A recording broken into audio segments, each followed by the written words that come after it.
My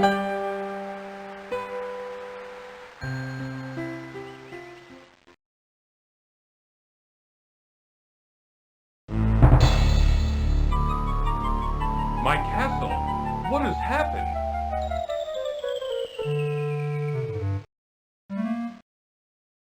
Ooh, I can tell you what happened.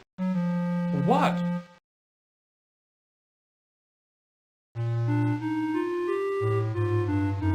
Ooh, I know what happened to your castle. I saw it all. Yes, I did. You did? Well then, what happened?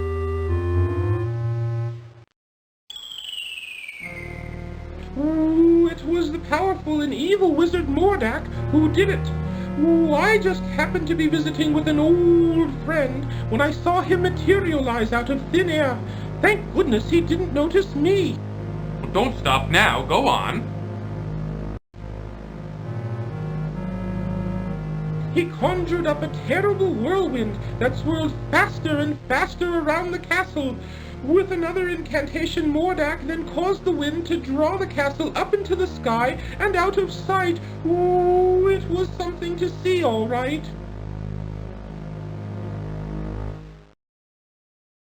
Why? Why would this wizard, Mordak, want my castle? What could he have against me and my family? That I don't know. Ooh, I only know that it was Mordak who took your castle and your family. Well, perhaps I can help you. My employer also happens to be a wizard, which is why I recognized Mordak. Ooh, unlike Mordak, though, my employer is a very good wizard. His name is Crispin Arthur, but we all call him Crispin for short.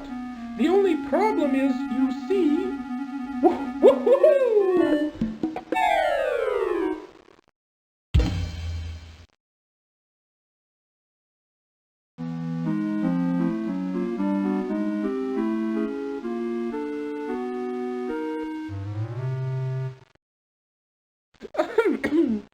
Anyway, where was I? Oh, yes. The only problem is that Crispin is getting on in years and tends to be a bit forgetful. I don't know. This doesn't sound as if it would work. Oh, sure it would. Crispin is a very qualified wizard, one of the best. He just gets a little forgetful now and again, that's all. Now, where is it? Oh, I know I brought it with me. Aha! Here it is. What is that? Well, it is my opinion that you don't stand a chance against the likes of Mordak. Oh, excuse me for saying, Your Majesty, but you don't have a choice. You must come with me. I'm sure Crispin can help you.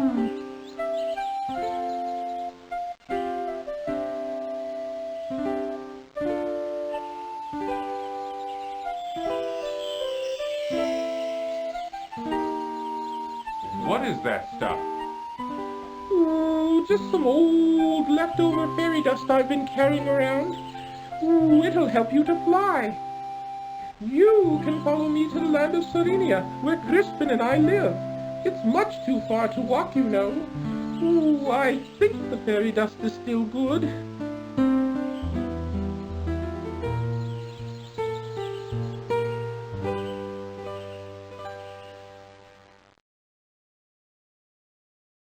Come on, up here!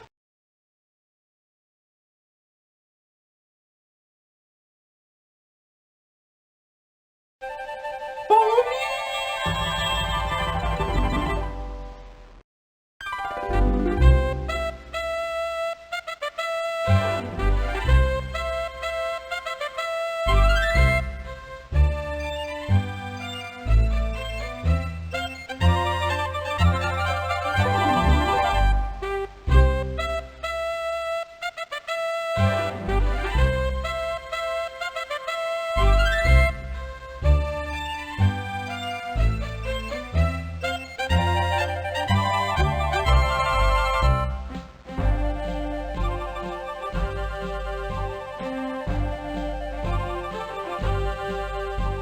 There it is, down here. Come on. Okay, here I come.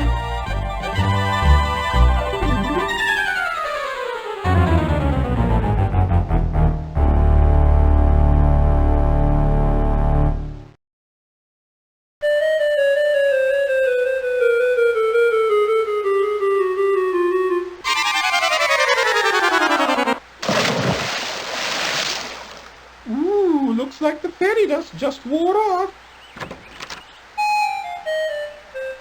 Cedric? Where have you been? I've been calling for you.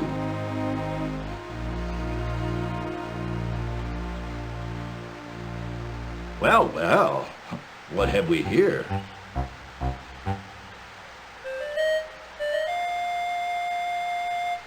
A bit clumsy, are you? Well, come on in the house and dry off. No sense sitting around like a wet dog.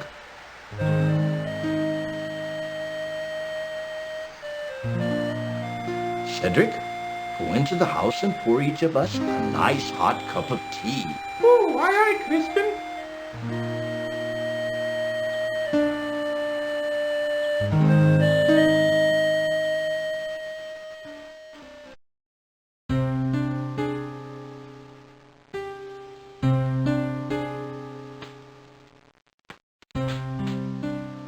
The Society of Wizards has always taken a dim view of Mordak and his abuse of his power. Why, he's even been put on suspension a few times. It never seems to do any good, though. Crispin, why would Mordak want to take my family or castle? What did we ever do to him? I'm afraid I don't know the answer to that.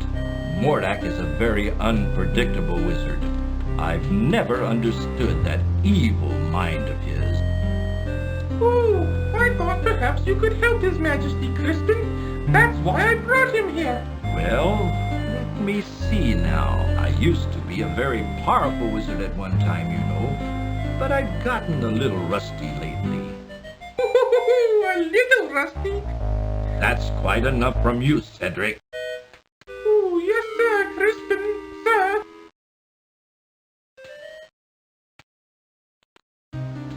I don't know what I have that would be of much use to you. Most of my wizard stuff is pretty old and worn out. But let's see what I can find.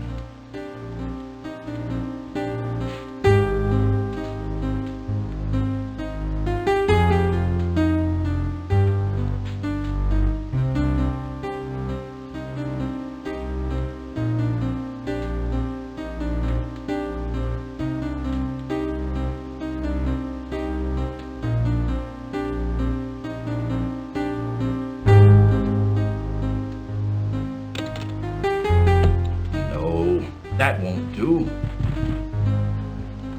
That's all used up. It might work. Here, eat this. What is that? That's an old piece of magical white snake I had left over from last year. With it, you'll be able to communicate with the natural and animal world. You should find that quite helpful.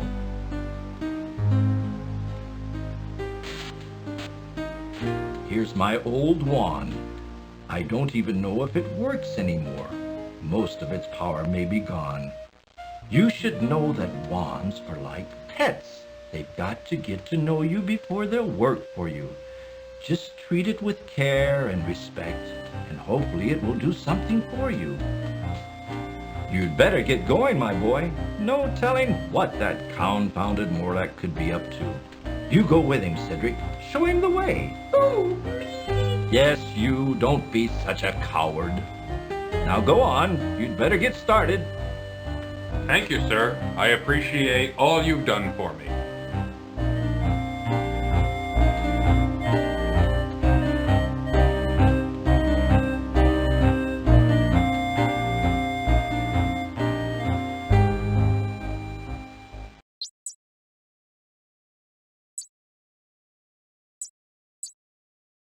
I suggest we visit the town first.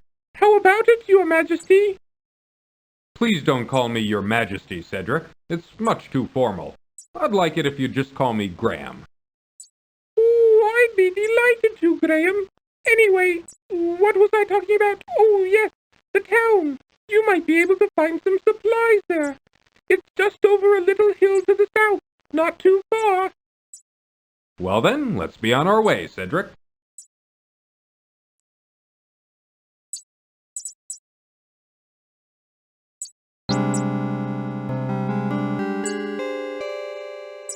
The sign seems self-explanatory enough. Enter at your own risk. Beyond the warning sign, the gnarled trees seem to close in, entangling and confusing all who dare enter here.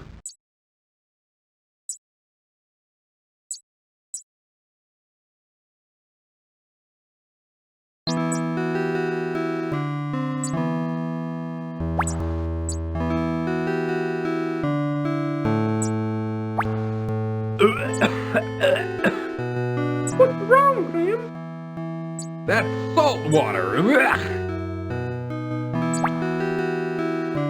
A graceful weeping willow tree grows beside a small pond created from her tears.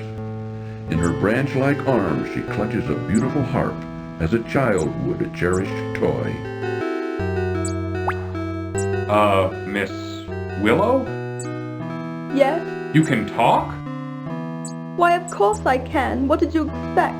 Well, I've never seen a talking tree before. What's wrong? Everything's wrong, can't you tell? I'm not really a tree. I'm really a princess. You see, my fiancé and I were walking through this wood when a nasty old witch came along and was instantly charmed by my handsome prince. When he naturally refused her advances, she jealously banished him to a faraway land and turned me into a tree. Then she stole my heart. Stole your heart? Yes, she turned my heart to gold and took it away with her. The only way I can become human again is to have my heart brought back. Now, all I have to cheer me up is my harp. It's quite magical, you know. It plays the sweetest music you've ever heard. Now please, leave me alone in my sorrow. Oh, what a sad song she plays. Let's try to cheer her up, Graham.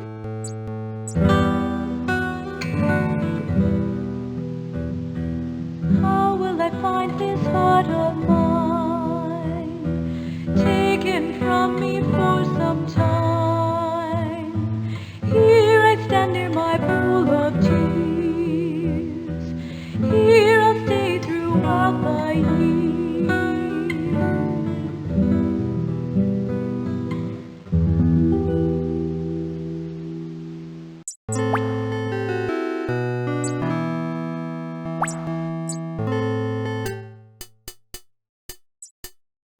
Ooh, keep your eye on the gypsies, Graham. I don't trust them. It will cost you 1 gold coin to see Madamushka. A large ox, tied to the gypsy's wagon, peacefully munches on grass. A gypsy wagon is encamped here at the edge of the woods. On the side of the wagon, the words "Fortune Teller" have been painted.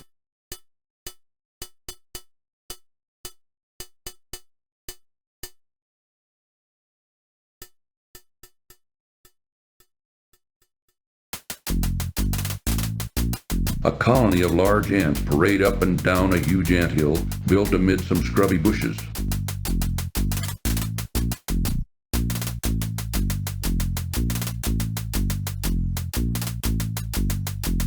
Ooh, is that a new dance, Graham? The Boogaloo?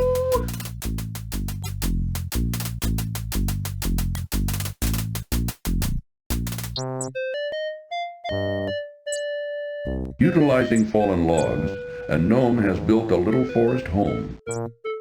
Sitting on a stool in front of his house, a young gnome happily plays with an exquisite marionette.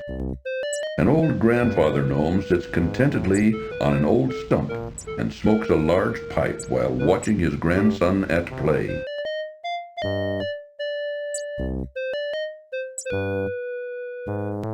Excuse me, sir. Oh, I'm terribly sorry to bother you. I was just noticing your son's marionette. It's very interesting. Where did you get it? It's grandson, not son, and I made it for him. Why do you care? I just wanted to comment on its artistry. It's very well done. I don't suppose it could be bought. If it could, the price would be very steep. I reckon you couldn't afford it. Now, leave me and my grandson be.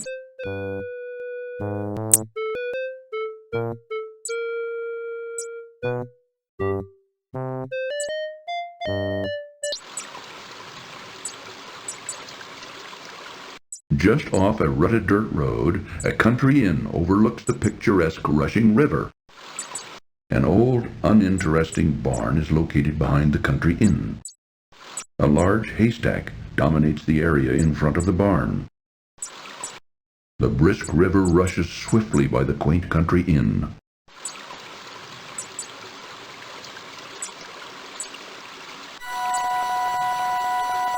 Ooh, stay away from those bees! Graham notices a large stick lying on the ground near the old tree. Graham bends down and picks up the large stick from the ground. A swarm of bees buzz around a hole in a rotted old tree.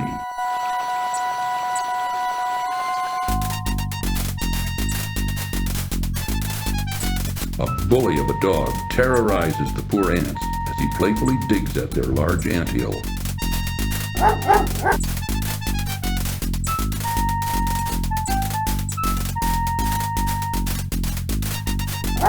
Ooh, is that the new dance, Graham? The Bugaloo! Ooh, Graham, that dog looks mean.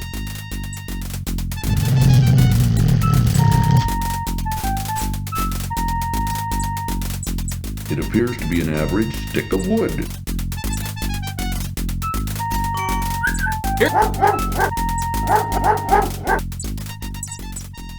Allow me to introduce myself. I'm King Antony the Great. May I ask who you are?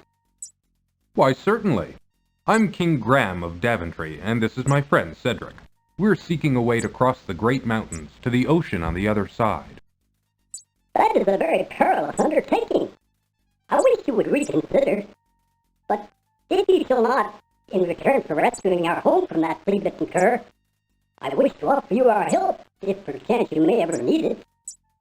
Thank you very much, King Antony. Cedric and I appreciate your kind offer. We look forward to meeting you again.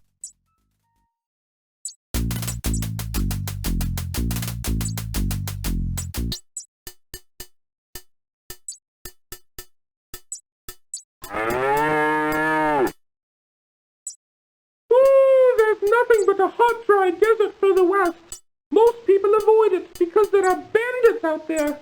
Ooh, if you insist on going, I'll wait for you here.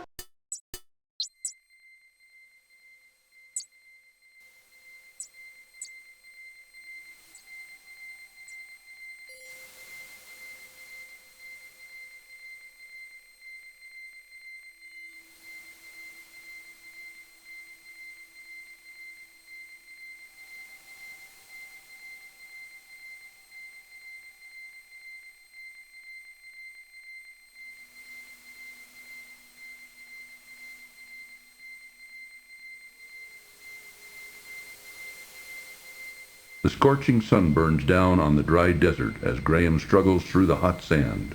He looks around, but all he can see is more desert.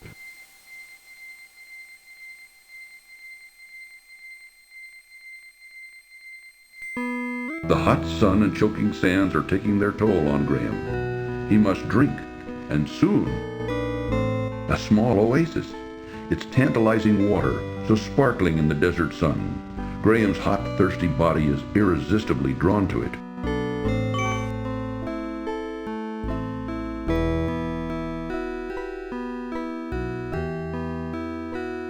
Ah, life-giving water, nectar of the gods.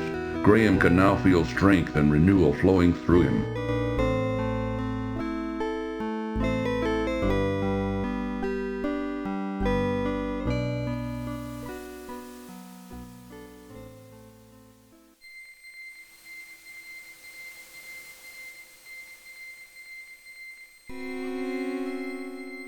Uh-oh.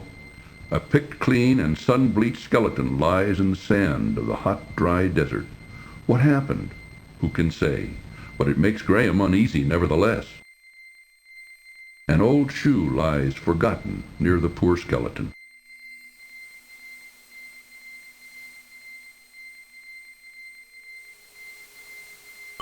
Uneasily, Graham reaches down and removes the old shoe from the desert sand.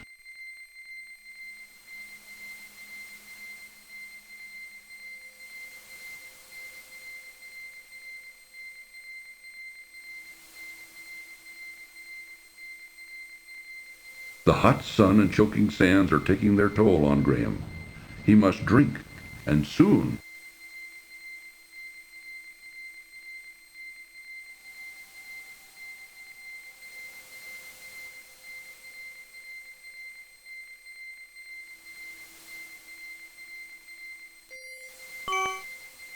The facade of a magnificent temple has been carved into the rocky cliffs by an unknown ancient civilization. A small pool of water has formed in the space between the two rocks.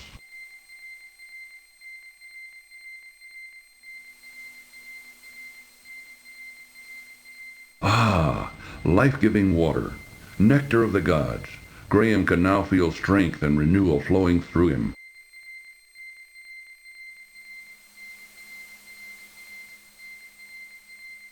From across the desert sands, Graham can hear the sound of approaching hoofbeats.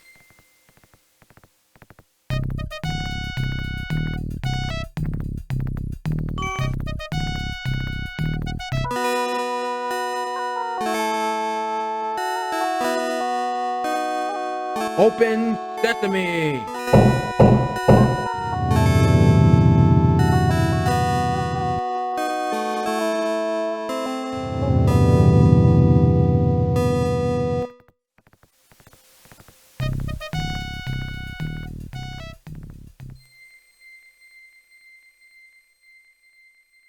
Looming majestically before him, the massive temple door beckons tantalizingly to Graham. Open sesame!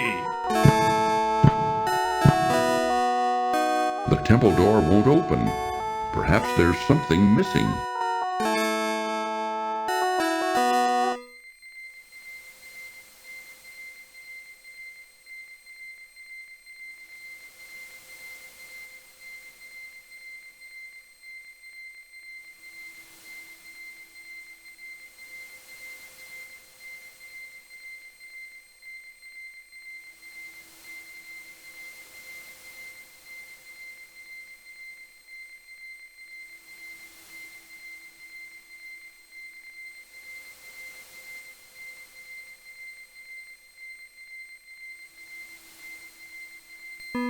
The hot sun and choking sands are taking their toll on Graham. He must drink, and soon.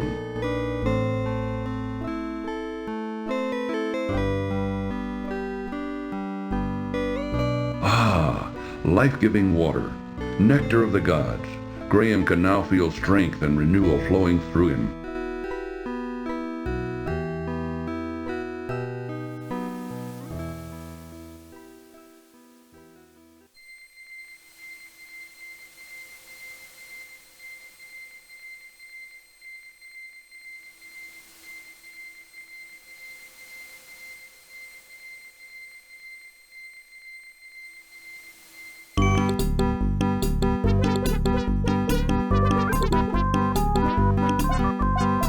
Overhearing loud music and drunken laughter from within the larger tent, Graham guesses the bandits must be celebrating their latest plunder. A beautiful harem girl belly dances for the merrymaking bandits within the larger tent. With disgust, Graham looks at a drunken bandit lying face down in the desert sand, completely passed out.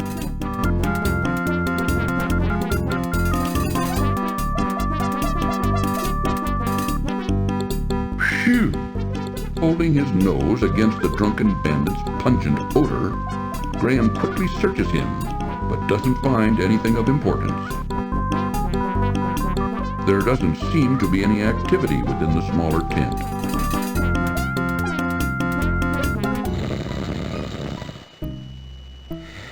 Snoring loudly upon a beautiful carpet lies a sleeping bandit. A jeweled staff leaning against the back of the tent catches Graham's interest.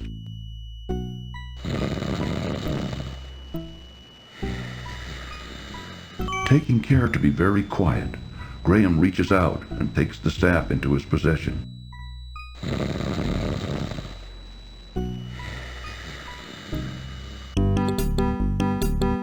A large clay jar full of water stands by the campfire. Ah, life-giving water, nectar of the gods. Graham can now feel strength and renewal flowing through him.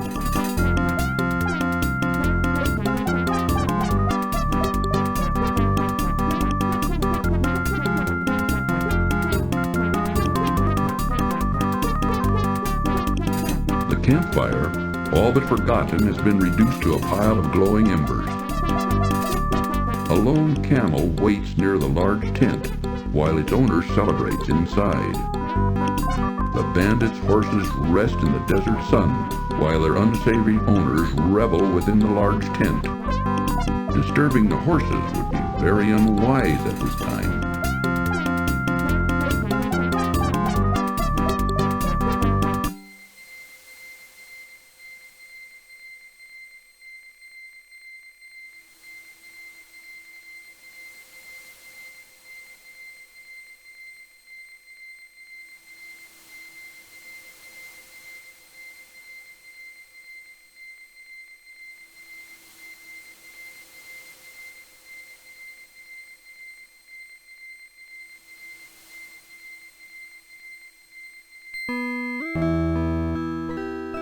A small oasis.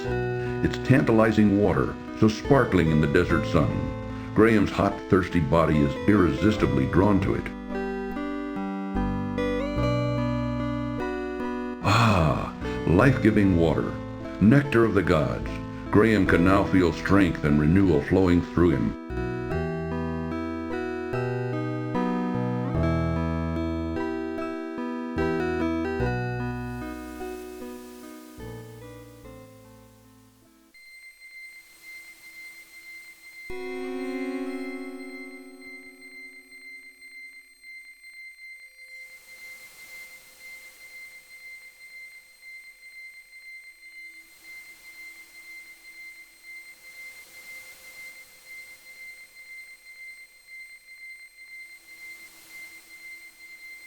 The hot sun and choking sands are taking their toll on Graham.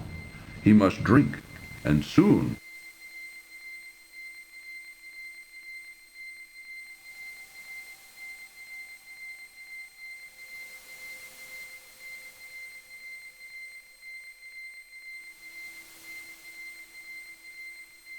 Ah, life-giving water, nectar of the gods. Graham can now feel strength and renewal flowing through him.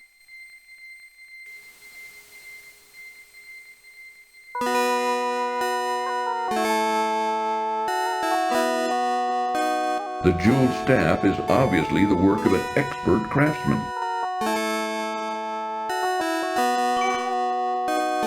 Open sesame! Oh no! The staff broke! Treasure? Treasure piled everywhere. The sparkling brilliance of it overwhelms Graham as he peers around the temple's dim interior. Quickly, Graham grabs the old brass bottle. Bending down, Graham hurriedly picks up the gold coin from the temple floor. Phew, that was close.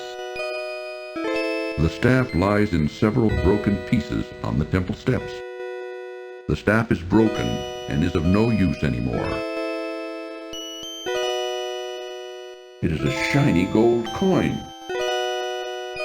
This is an old, tarnished brass bottle. The worn old shoe is cracked and dry from the desert sun.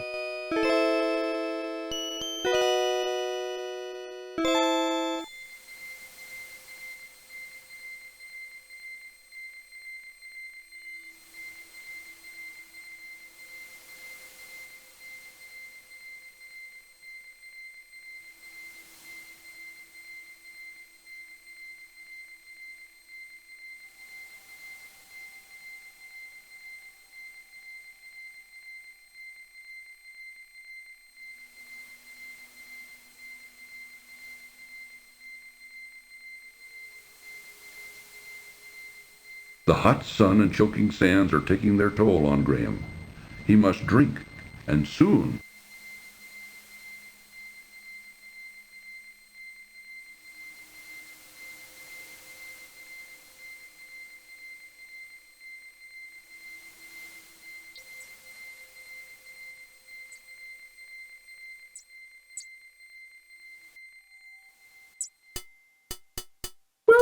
you are. I was just starting to get concerned. Don't worry about me, Cedric. I'm used to this kind of thing.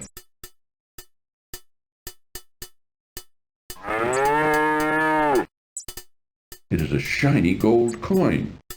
This is an old, tarnished brass bottle. The worn old shoe is cracked and dry from the desert sun. You may see Madame Mushka now.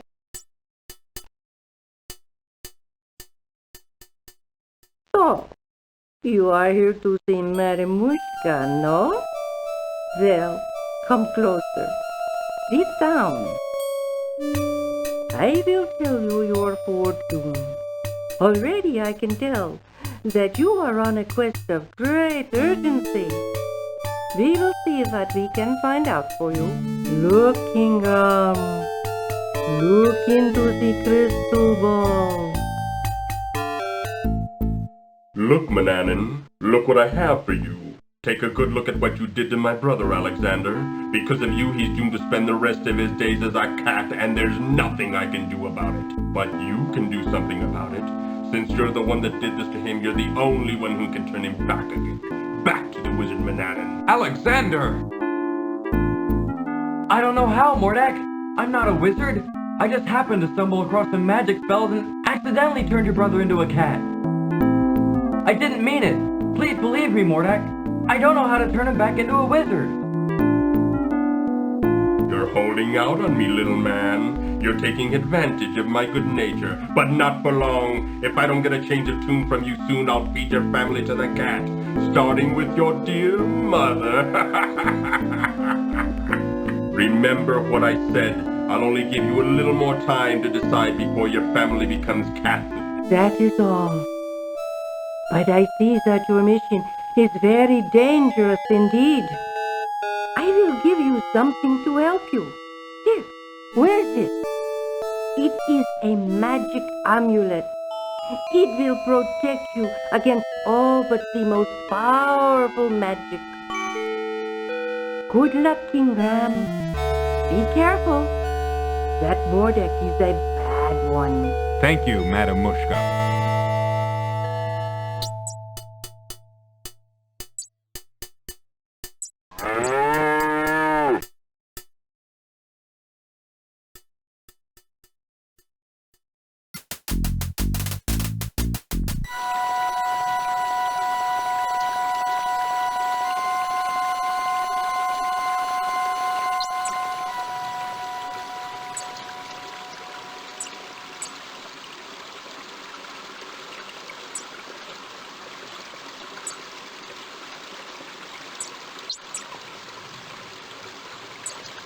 With a fine view of the rushing river, the bakehouse sits a bit out of town, along an old rutted road. Ooh, I'll wait for you here, Graham. And how is your poor dear mother doing, William? Oh, she hasn't been doing too well lately. But my brother and I help out whenever we can. Thanks for asking, Amanda. Austin, keep your fingers out of that pie. The pies look lovely. I think I'll take one. Yes, they were just made fresh this morning. Here you go. Yes, this will be a fine dessert for our dinner tonight. Let's go home, Austin. What's your name? My name is Austin. I'm here with my mama. We're buying a pie for dinner tonight. That's nice. Good day, madam. That pie looks awfully good. Ah, yes. My family will enjoy it, I'm sure.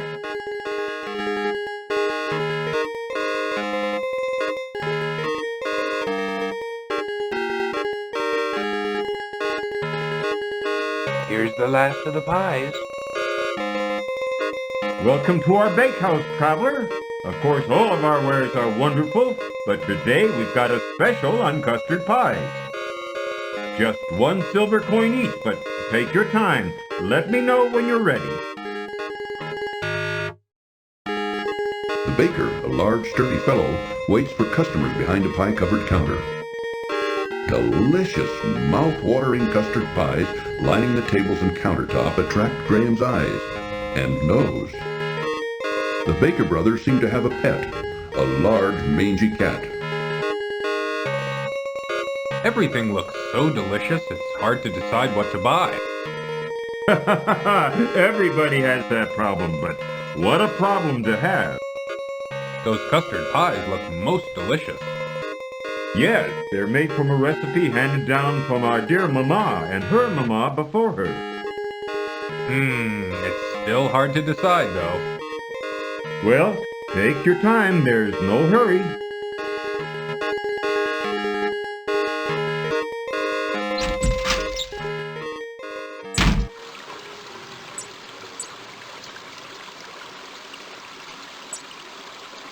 Suddenly, frantic squeakings alert Graham to a mangy cat chasing a terrified rat. Oh, thank you, good sir. You saved my life.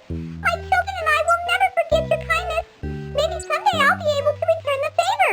Oh, I hear my children calling. Goodbye, until we meet again.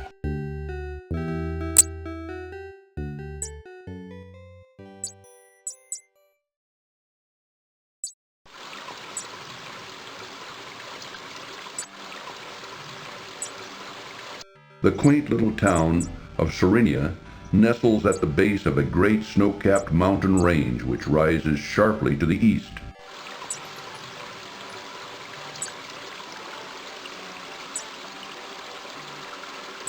If you're going into town, I'll just wait for you here. I had a nasty run-in with a big dog once, and I feel much safer out here.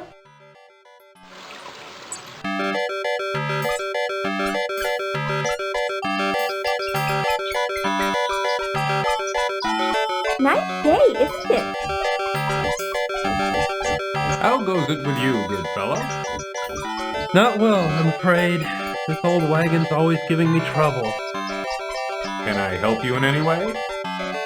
Thank you kindly, but I think I can handle it. All right then. Good luck. Thanks. With this wagon, I'm gonna need it. Graham notices an old wooden barrel on the street corner. Inside the barrel, Graham sees an old rotting fish. Graham leans way down into the barrel and removes, the smelly old fish.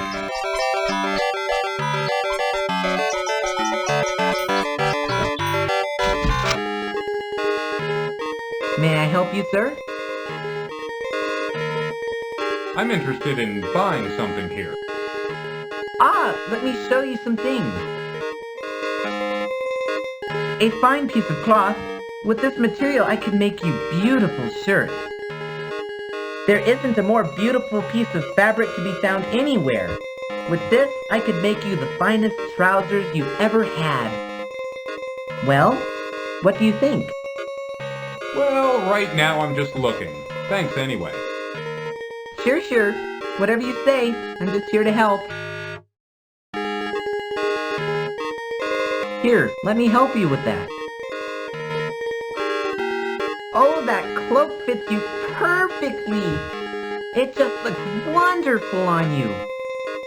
Let me tell you, it will certainly keep you toasty warm during the coming winter. Let me know if you wish to buy it.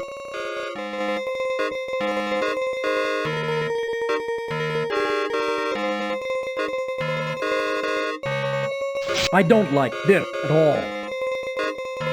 At the back of the shop, Graham notices a dressing room in which a rude, finicky customer tries on many items of fine clothing.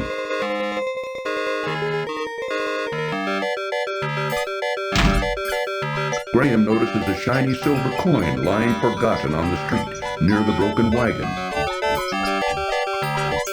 Bending down, Graham quickly retrieves the silver coin from the street.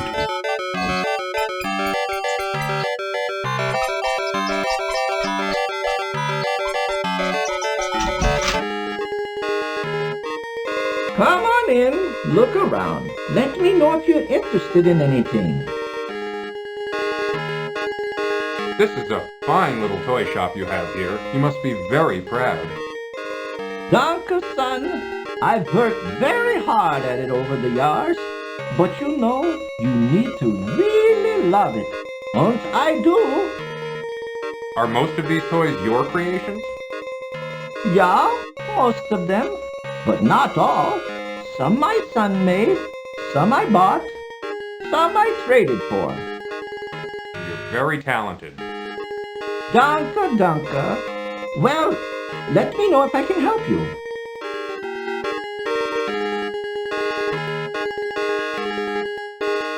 The shipment of carving wood hasn't come in yet.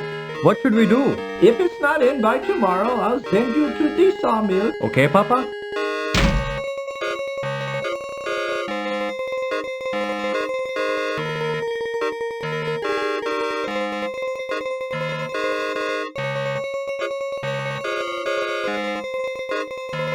Grandpapa, Yeah, my darling? can I keep this doll? I really like her. Now, Katrina, you know these toys are for sale for other kinder. Besides, you've got plenty of dolls. You can play with her, but just be careful. Alright, Grandpapa, I'll take care of her. Graham notices a strong little sled hanging on a side wall. That's a fine sled, isn't it? Any child would love to have it.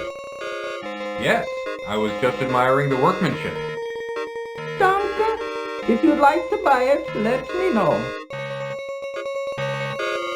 A child's wonderland of toys fills this quaint little toy shop. The plump old toy maker, who seems a jolly sort, carefully mends a toy while sitting comfortably behind the counter. A pretty little girl, who must be the toy maker's granddaughter, plays with a doll while grandfather looks on.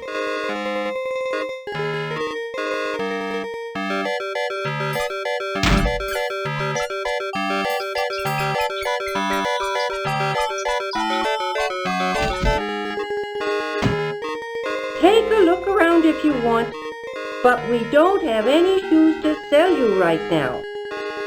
We sold our last finished pair yesterday. Our business ain't doing so good anymore, and we're getting too old to keep trying. Is there anything I can do to help? There ain't nothing you can do, short of buying us out. But like I said, if you want to look around, feel free. Okay, thanks. Business doesn't seem to be so good for the shoemaker and his wife. There isn't even one pair of shoes for sale, and the old couple look tired and worn out.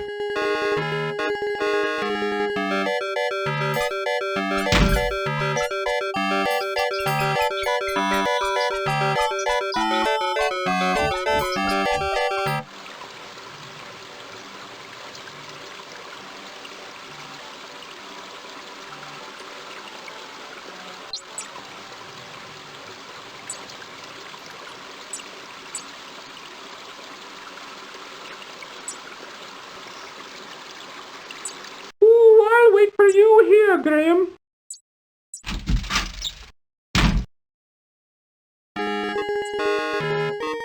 Welcome back to our bakehouse, traveler. Of course, all of our wares are wonderful, but don't forget our special on custard pies. Just 1 silver coin each, but take your time. Let me know when you're ready.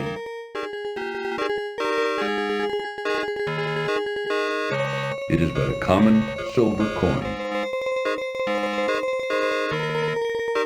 Sir, I would like to purchase one of your custard pies. These pies cost 1 silver coin each. I've got it right here. Here you go. I hope you enjoy your custard pie. Oh, I'm sure I will.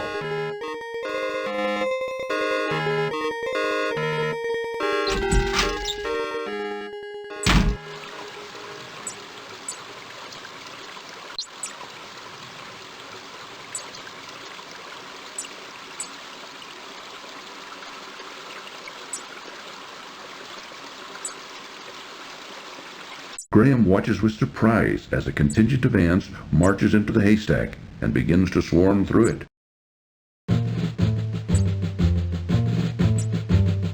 We're the ants, led by King Anthony.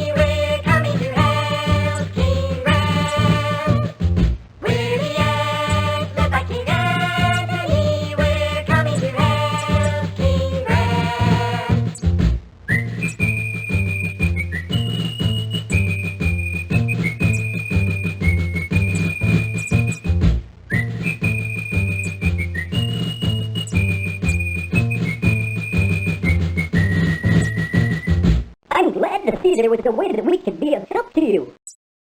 Look here. We found a golden needle in the haystack. I'd like to present it to you. Perhaps you can find a use for it. Why, thank you, King Antony. I'm honored. Good luck in your travels, King Graham. And be careful.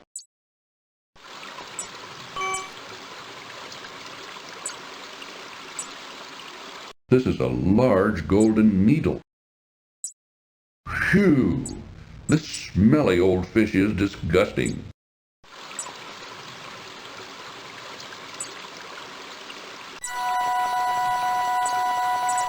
Watch out for the bear, Graham! A large bear seems to be very interested in the honey inside the old tree.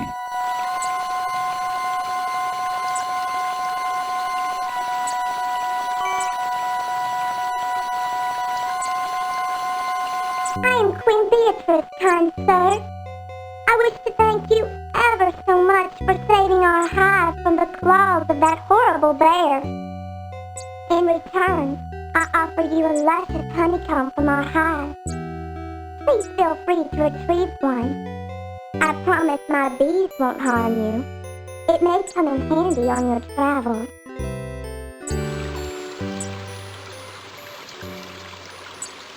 It appears the bees have a hive inside the hole of the old dead tree. Graham reaches a hand into the beehive and retrieves a very sticky chunk of honeycomb. Wrapping it in a protective piece of cloth, he then pockets it.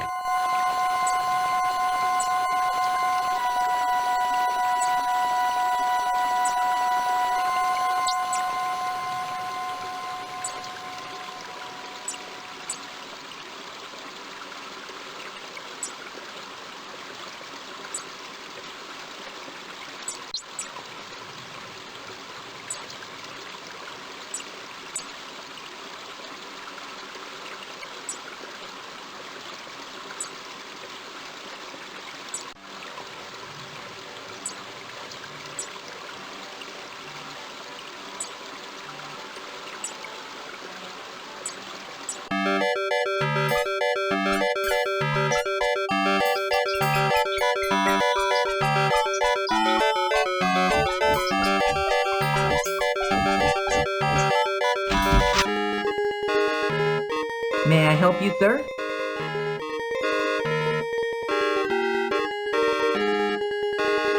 My golden needle! Wherever did you find it? It was in a haystack by the country inn. By the inn? Oh yes, I remember visiting there not long ago. Oh, vulgar man, that innkeeper. He has no scruples at all. Well, I'm glad to see you've got your golden needle back. I wonder, could you possibly see fit to give me that wonderful cloak in exchange for it? The cloak? Well, why not? It's yours, for the price of a golden needle. Thank you, kind sir. I'm sure it will help me on my travel. I'm sure it will. Good luck. Au revoir.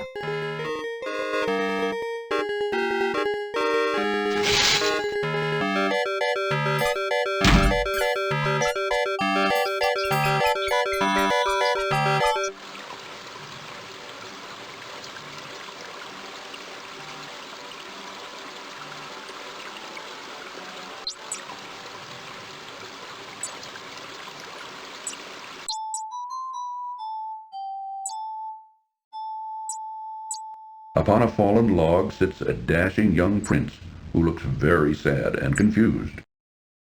What a wonderful bluebird! It could almost make Graham happy again if it wasn't for his family.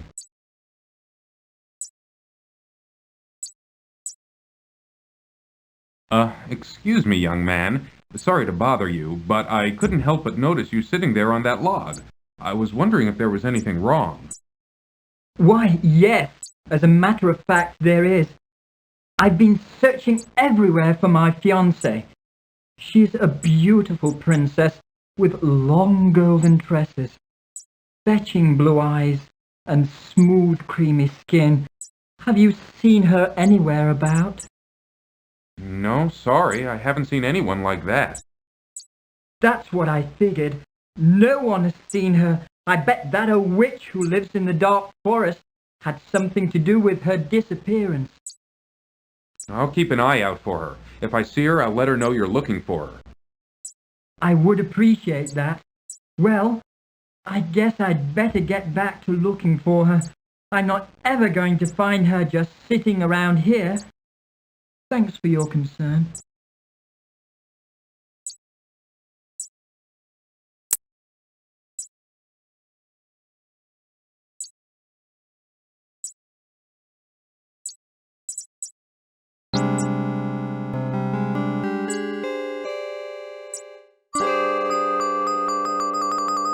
Oh, no. Oh, I'm not going in there. Can't you read the sign? Come on, Cedric. There might be something important in here.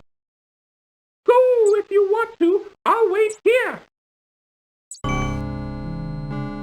And snarling roots, creeping vines, decaying logs, twisted, gnarled trees.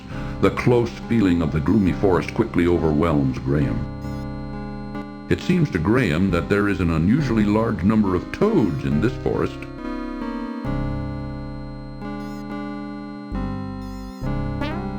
The magic amulet begins to glow softly as Graham slips it over his head. He then carefully tucks the amulet into the front of his tunic, hiding it from sight.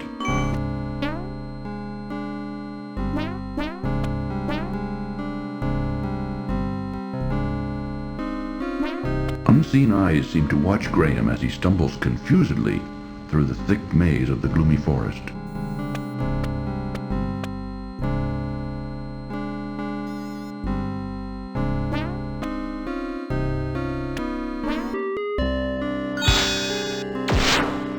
To Graham's great relief, it appears that the witch's magic has been stopped by the amulet he is wearing, just as Madame Mushka said it would.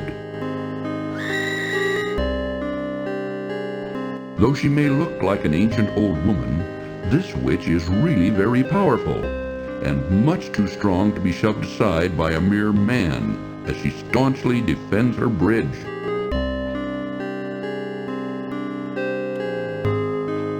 What are you doing in my forest, young man?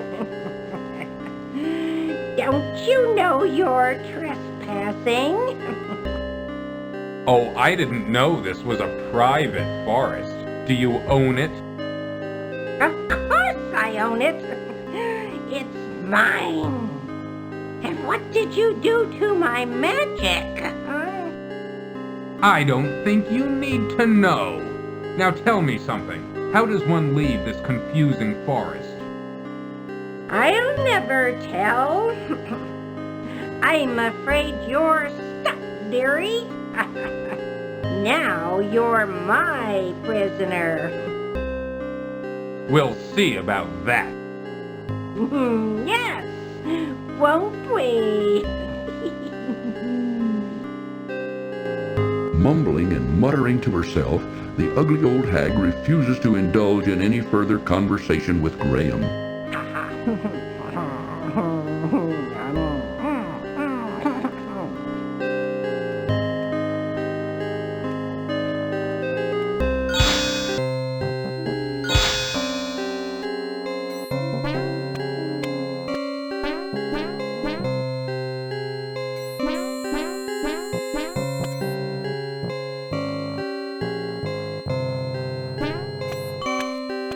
What's this?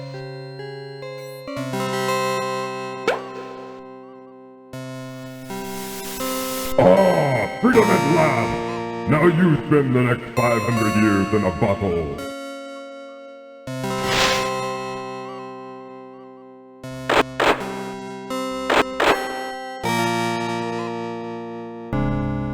Good.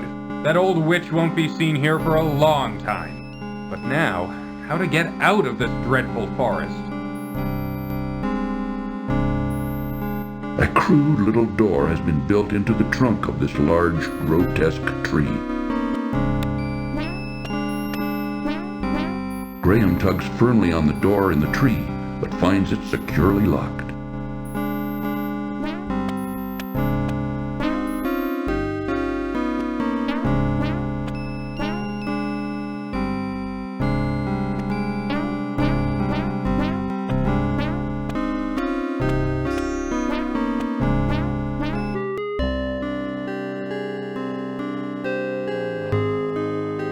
A grotesque bridge of rib-like bones crosses the hot crevasse where a path continues to the front door of the odd little house. A crude, misshapen structure, which remotely resembles a house, sits forlornly in the center of the gloomy forest. A crevasse spewing hot steam and licks of flames surrounds it.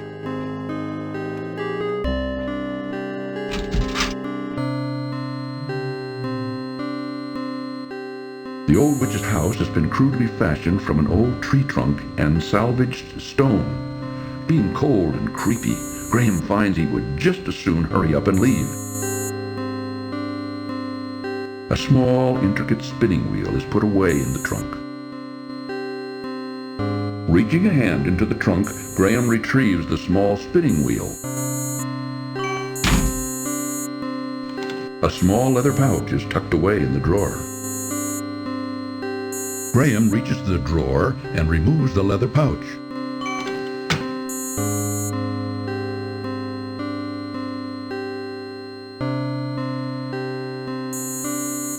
The small leather pouch is drawn tightly closed. Upon opening the leather pouch, Graham discovers 3 sparkling emeralds. Honey drips at the edges of the honeycomb chunk. The custard pie looks delicious. This appears to be a small, intricately constructed spinning wheel.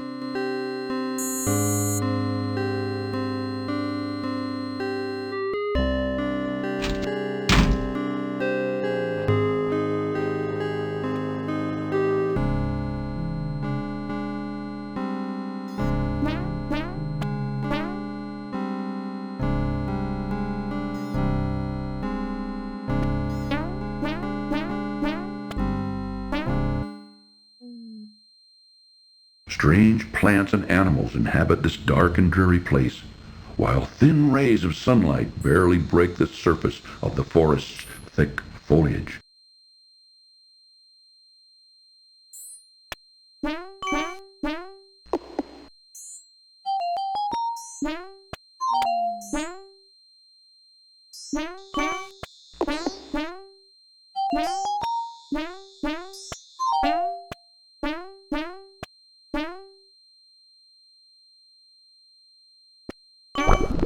Graham squeezes the honeycomb as hard as he can, which causes the honey to drip out of it onto the ground, creating a sticky little puddle at his feet. Now all that's left of the honeycomb is a piece of beeswax, which Graham puts back in his pocket.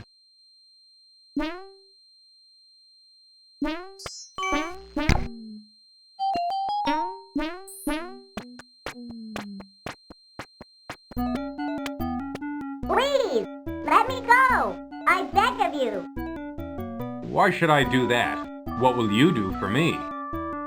I'll show you the way out of the forest, if you let me go. How do I know I can trust you? I give you my word. An elf never breaks his word. Well, it's against my better judgment, but okay. Move over, Rocky! You're in our way! Sorry.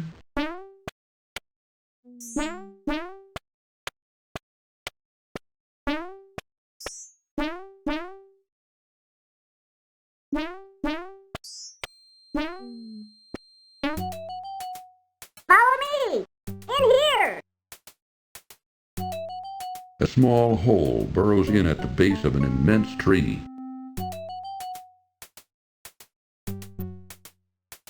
Warning: this cartoon contains material that may be necessary for information or clues to complete this game. Please be sure to check your inventory if you decide to skip.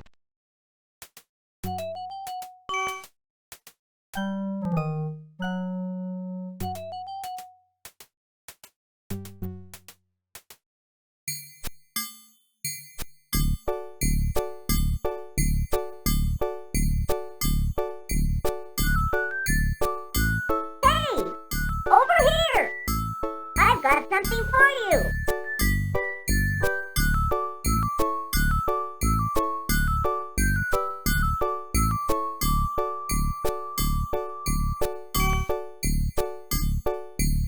I never take anything without giving in return.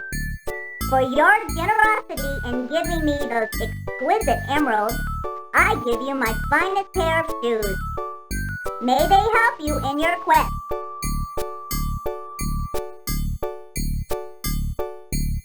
Follow that passage over there. It's the way out of the dark forest. Thank you very much for all your help. I'm sure I'll be able to find a use for these fine shoes.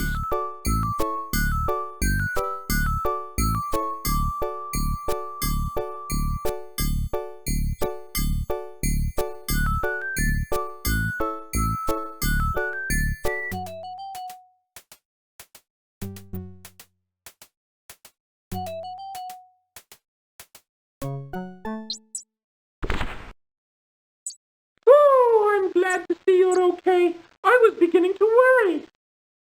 You were right not to want to venture in that dark forest, Cedric.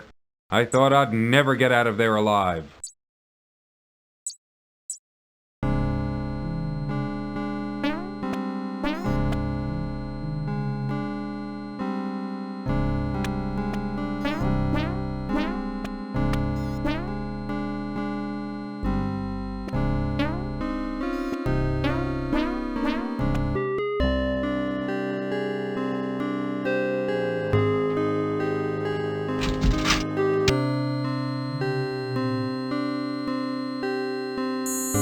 An interesting incense burner hangs from a protruding tree branch.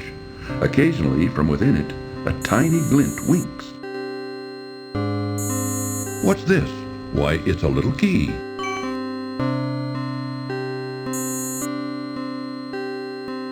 It is a tiny brass key.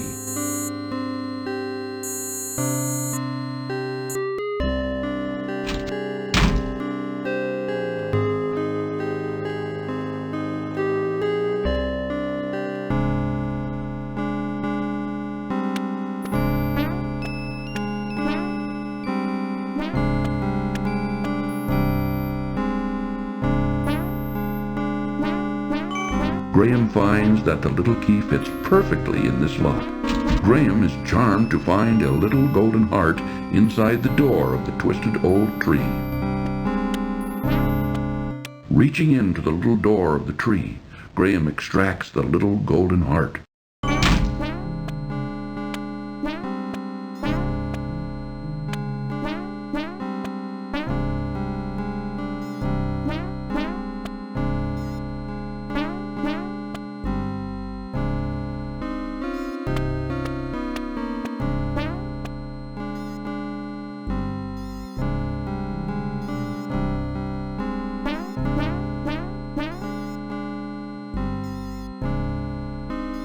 Rocky has moved aside to allow Graham another passage through the forest.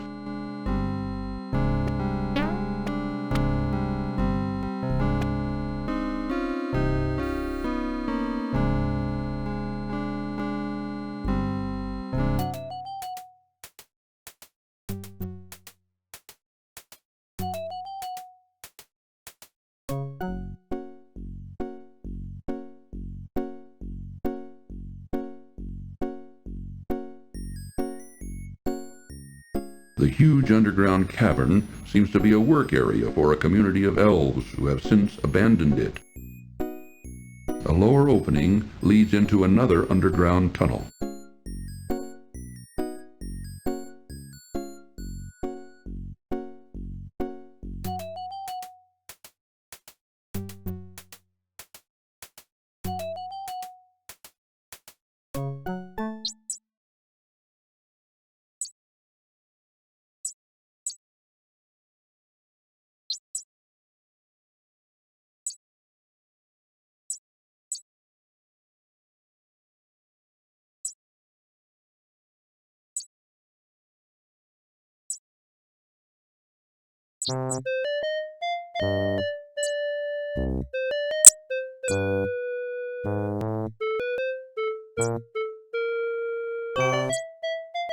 Where did you get this? I thought I had lost it. Oh, is it yours? I found it in the old witch's house in the dark forest. So that's where it got to. The old hag took it, eh? You know, this ain't an ordinary spinning wheel. It's not? Well, what's so special about it? Why, this spinning wheel can spin straw into gold, that's what. Except you've got to know how to use it. I doubt even the witch could figure that out. Thank you for bringing it back to me. Oh, wait, not so fast. How about that marionette? Don't you think the price of the spinning wheel is worth at least twice that of the puppet? I'd love to have it. Yeah, I guess so. Boy, give that marionette to the man here. I'll make you a new one. Come on, boy. Let's gather up some wood for a new puppet.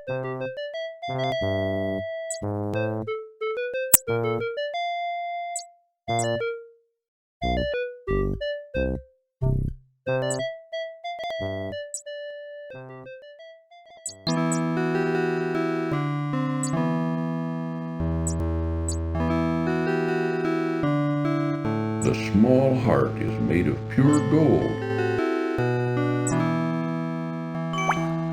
My heart, you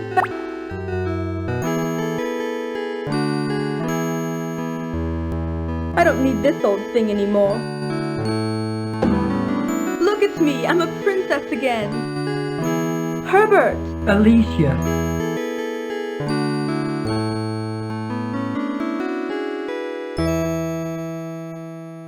Where have you been all this time, my love? Oh, darling, just take me home. I'll tell you on the way.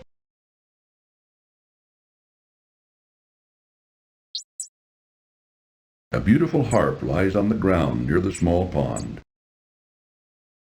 Now, why would she toss aside this beautiful harp? Well, if she doesn't want it, I'll take it. It is a small harp of beautifully carved mahogany. The craftsmanship of the marionette is superb.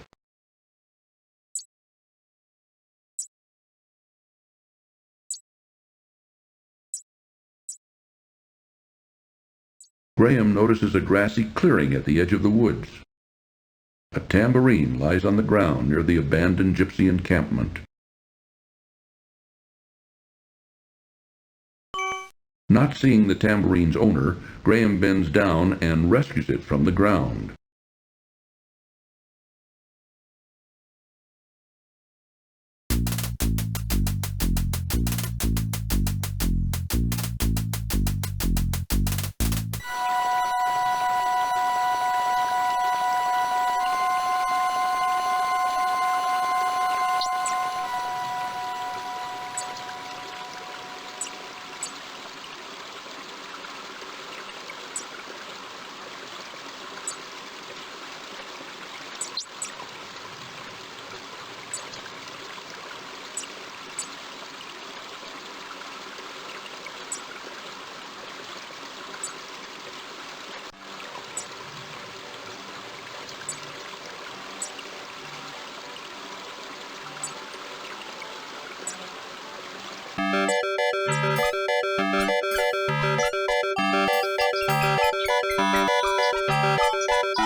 Come on in, look around. Let me know if you're interested in anything.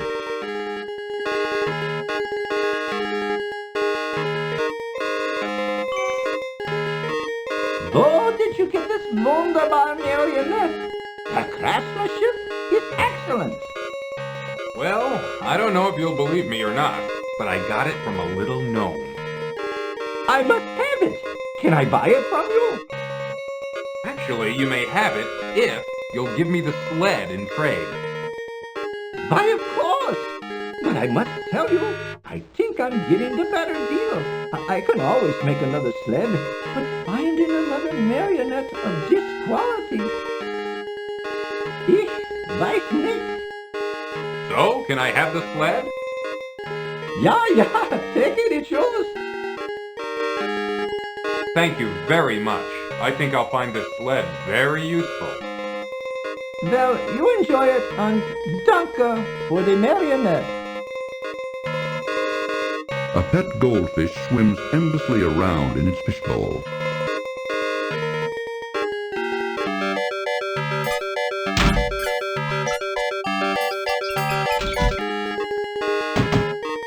It's you again, is it? We still don't have any shoes for sale.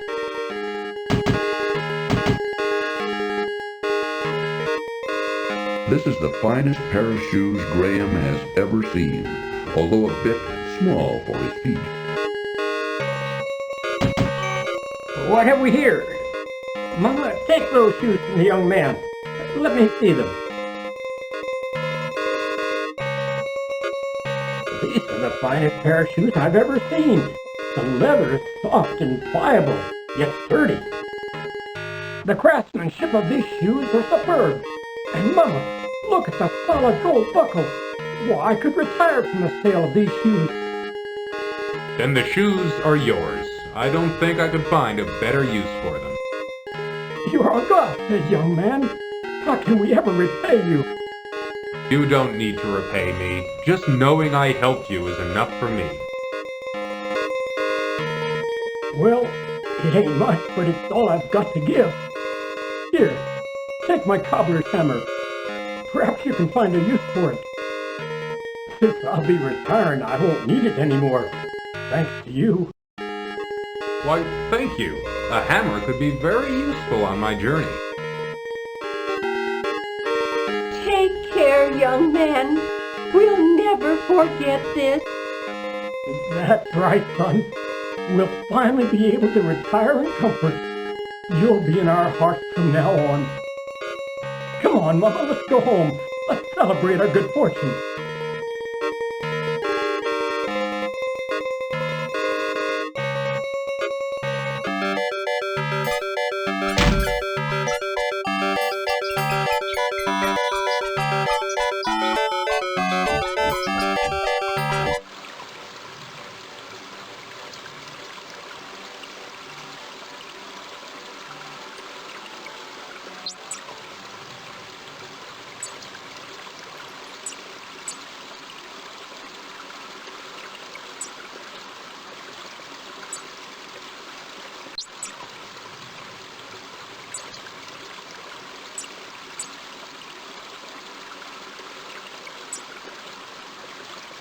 I'll wait for you out here. I don't like that place.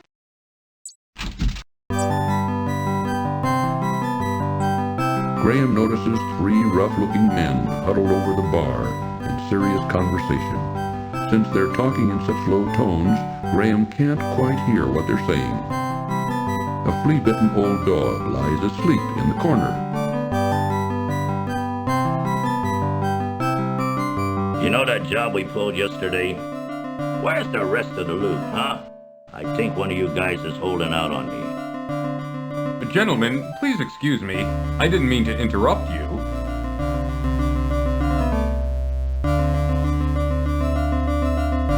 Diana's full, ain't got no more rooms. Hey boss, this guy looks like a real troublemaker. What do you want me to do with him? Rob him out. Struggle as he might, Graham could not escape his bonds.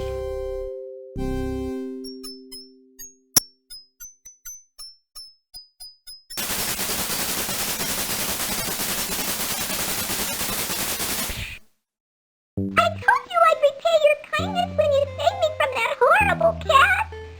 Good luck, friends.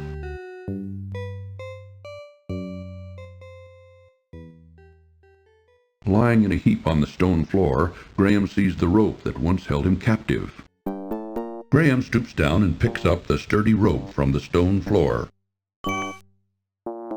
Graham has unfortunately found himself locked in the country inn's dusty, dirty cellar. A rusty padlock securing the door prevents Graham from leaving the cellar.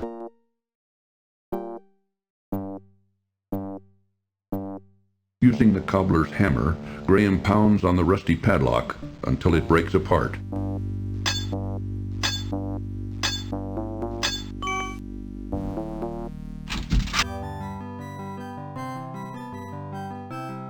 In the corner of the room, Graham spies a large kitchen cupboard. Inside the cupboard, Graham sees a large, juicy leg of lamb. Reaching into the open cupboard, Graham pulls out the savory leg of lamb. It appears that the door leads outside. Finding the kitchen door locked, Graham unlocks it before going outside.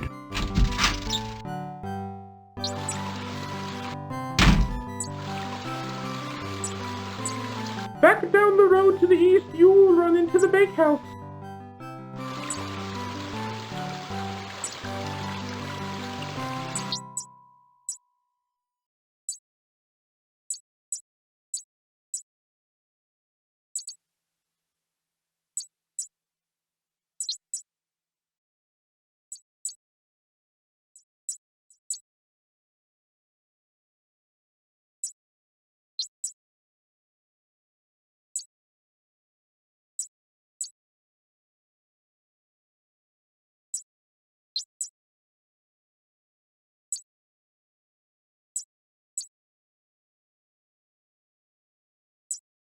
Graham, watch out! A poisonous snake!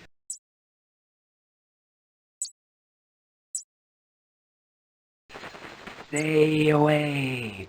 This is my path. It is an ordinary tambourine.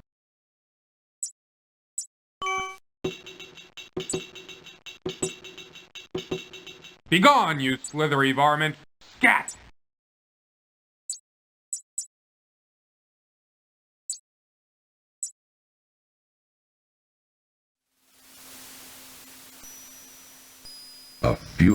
Graham begins to shiver at the sudden drop in temperature.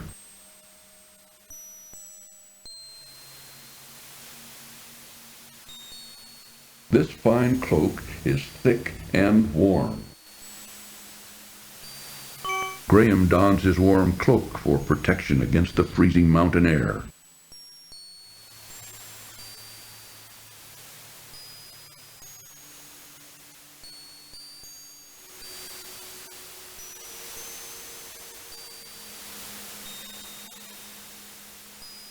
Looking upwards, Graham can see a snowy ledge above the steep cliff next to him. The remains of an old tree poke out of the mountainside near an upper ledge. Graham notices a rock overhang near an upper ledge.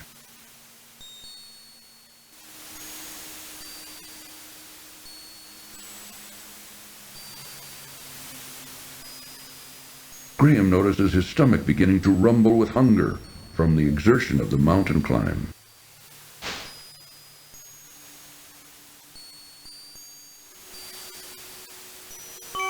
Graham finds the leg of lamb a bit tough, but tasty enough. Filling up quickly, he saves the other half for later. Oh, be careful, Graham!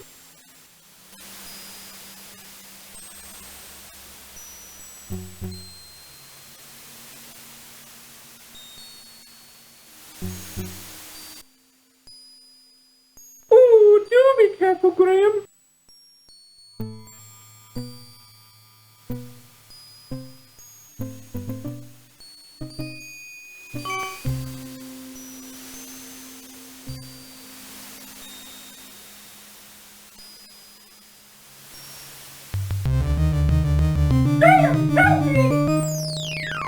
Cedric!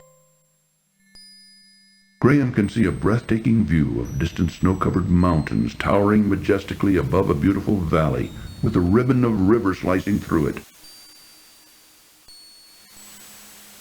This is a small, well-crafted sled.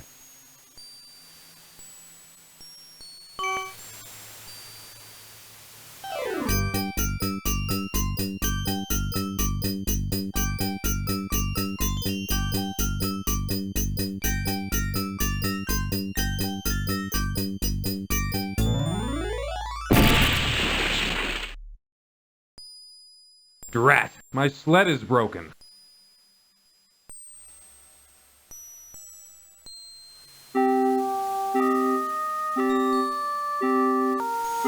A shivering eagle perches weakly upon a small rock.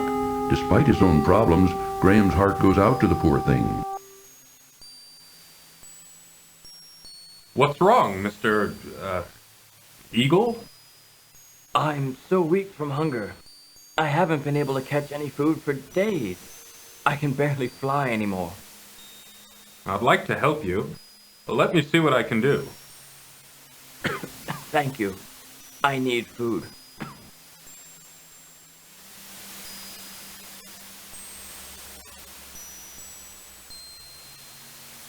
Here, take this. Perhaps it will help you.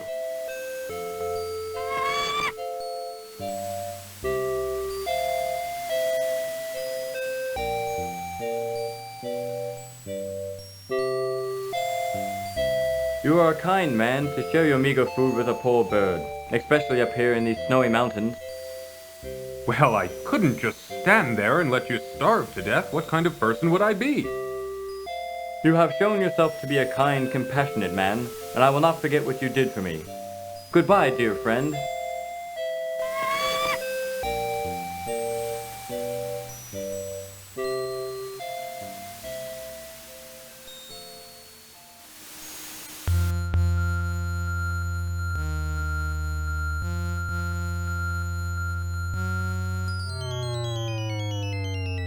I am Queen Isabella, and you have entered my domain now. I command you to kneel before me. Since both you and your friend over there have so thoughtlessly invaded my territory without my permission or knowledge, I have decided you shall both be put to death. Take him away, my pet.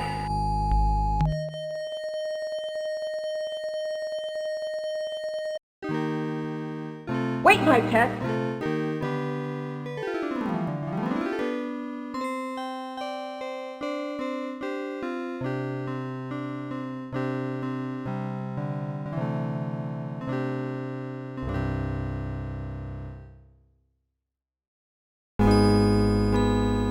That was very lovely music.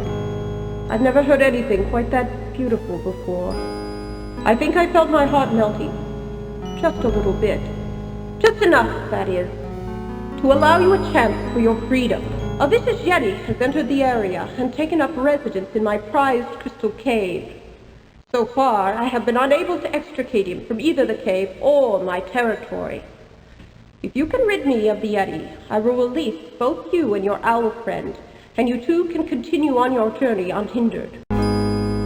You may rise now. I wish you luck in defeating the Yeti. If you succeed, you will have my undying gratitude. Go with him, Sir Grey Wolf. Show him the way to the Crystal Cave. You may go now. Sir Grey Wolf will lead the way.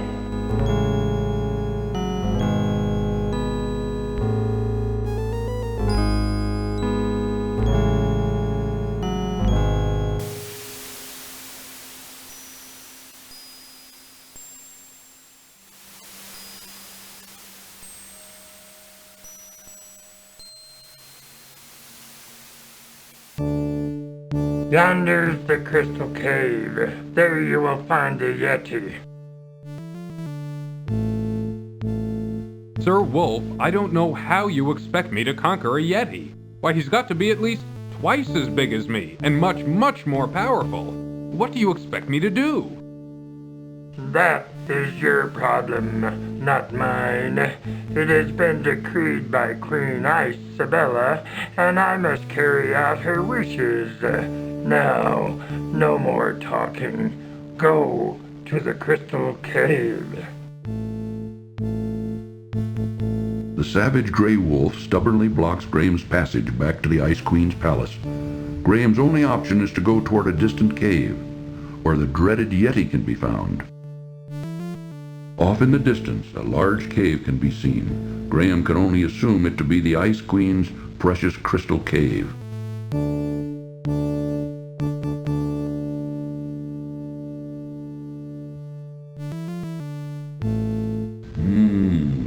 The custard pie looks delicious.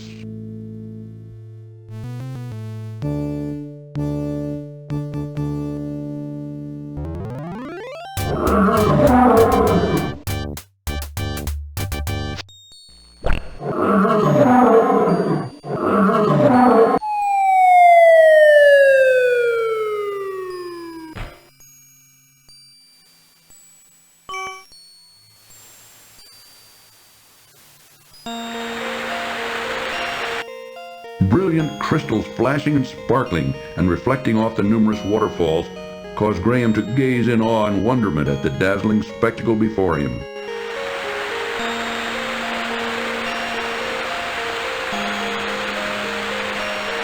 As strong as he is, even Graham can't break the stubborn crystal with his bare hands. A cobbler would normally use this small hammer to make shoes.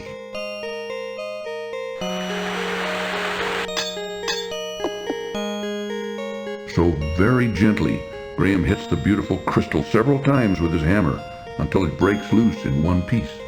He then carefully places it among his other possessions.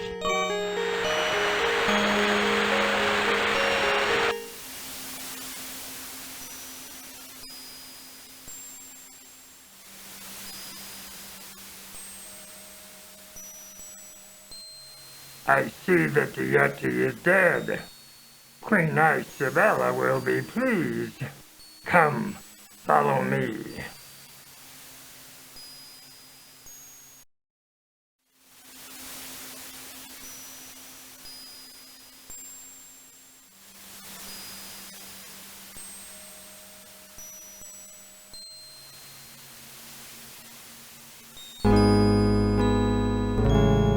Ah, good.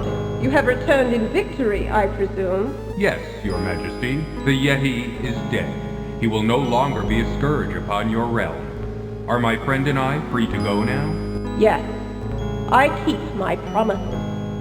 I want to thank you for ridding my mountain domain of the horrible Yeti. Please rise, King Graham. Yes, I know who you are, and I have been informed of your quest. I do wish you luck against the wizard Mordak. You two may go. We wish you well on your difficult journey. Sir Grey Wolf will show you the way out of the mountains.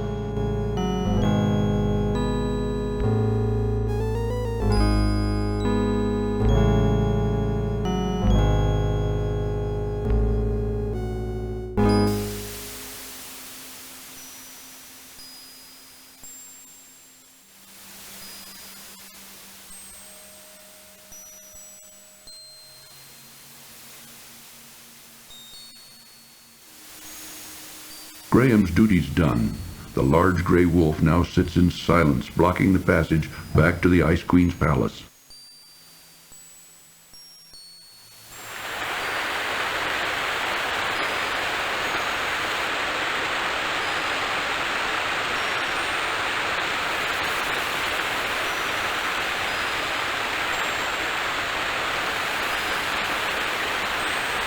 Graham, watch out!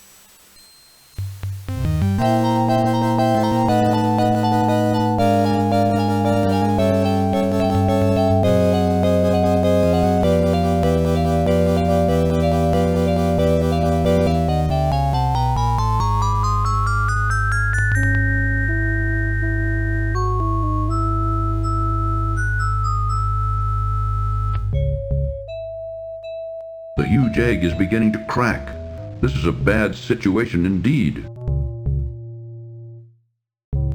Graham can see a glittering gold locket lying among the leaves and sticks of the roc's nest. Graham rescues a lovely golden locket from the leafy clutches of the roc's nest.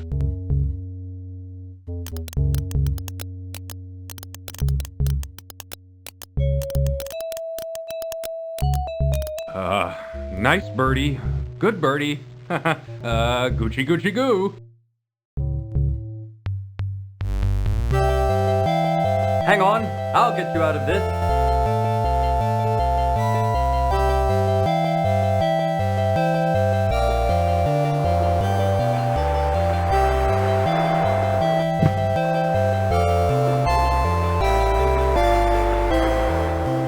Oh, Graham, where have you been? I've been looking all over for you. You'd never believe it, Cedric. You'd never believe it.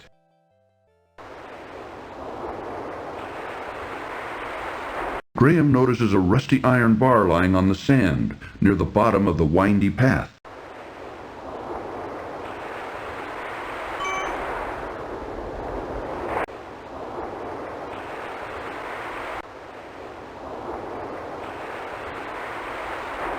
A makeshift house fashioned from the bow of a wrecked ship occupies the south end of a small narrow beach.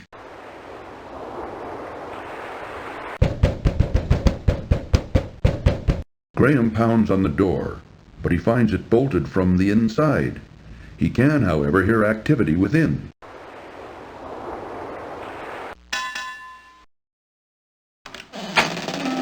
Who are you? And what are you doing on my beach? I'm King Graham of Daventry, and I'm on a journey to find the wizard Mordak's island. But I seem to be stuck. I don't know where to go from here. Hey, what's that you say?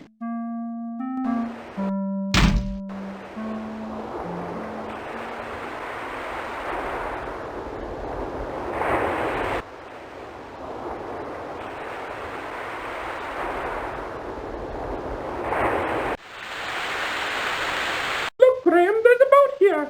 Maybe we can use it.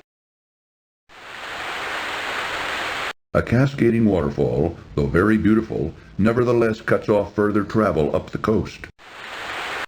An old cast-off sailboat sits forlornly on the narrow sandy beach. Graham carries a softened lump of beeswax.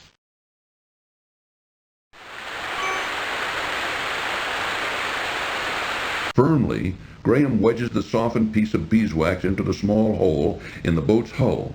Hopefully, the wax will hold and make her seaworthy.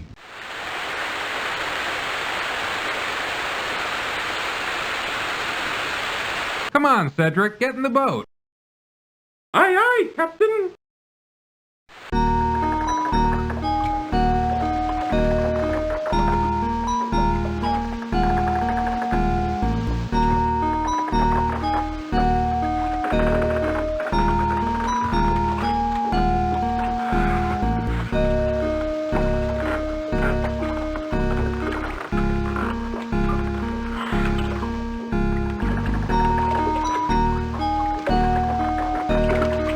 Graham and Cedric spy an interesting island to the north.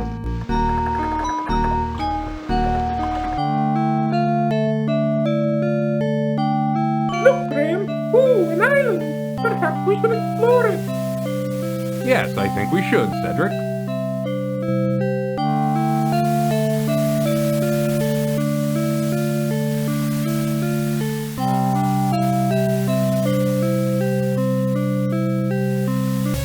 Ooh, Graham, I don't like the looks of this. Me neither. Graham, help me!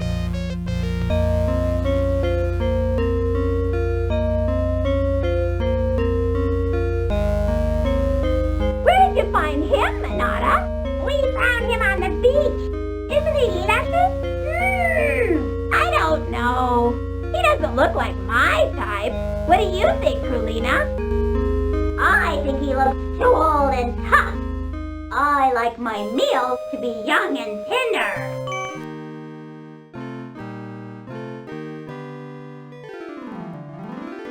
What's he doing? What's that thing? I don't know, but I want it.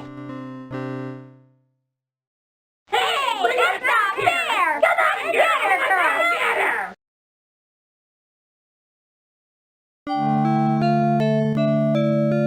Half hidden in the coarse island grass, Graham notices an old fishhook.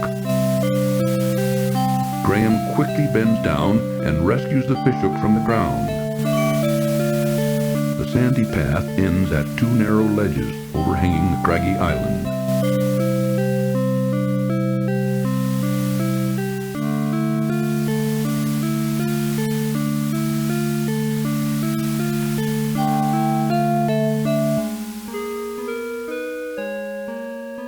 Poor Cedric. Having been seriously wounded by the vicious harpies, he now lies moaning and in pain upon the sandy path.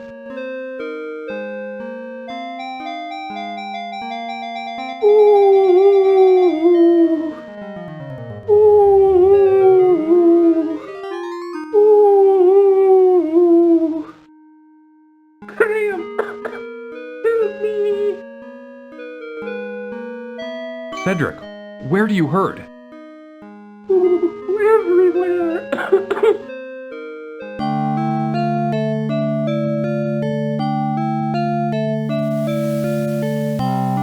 Graham notices a large conch shell lying delicately on the sandy beach.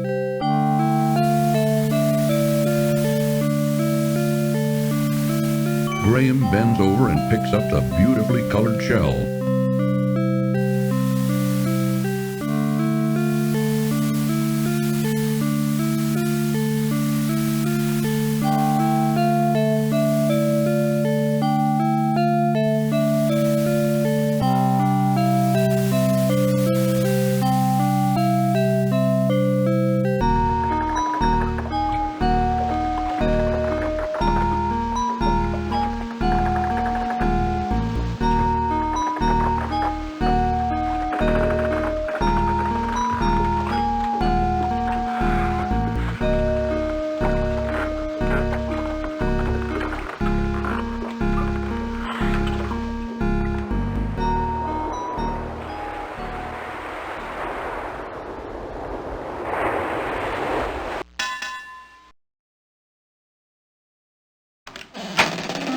You still here? Please help me. I need your help. I can't hear you. Can't understand a thing you said. Gotta speak up, boy. Now get out of here. Graham can almost hear the ocean inside the spiral shell of the conch. What's this? Now what were you wanting? My owl friend is hurt. He was wounded by the harpies. Wounded by the harpies, did you say? We'll bring him on into the house. I'll fix him right up. Good as new.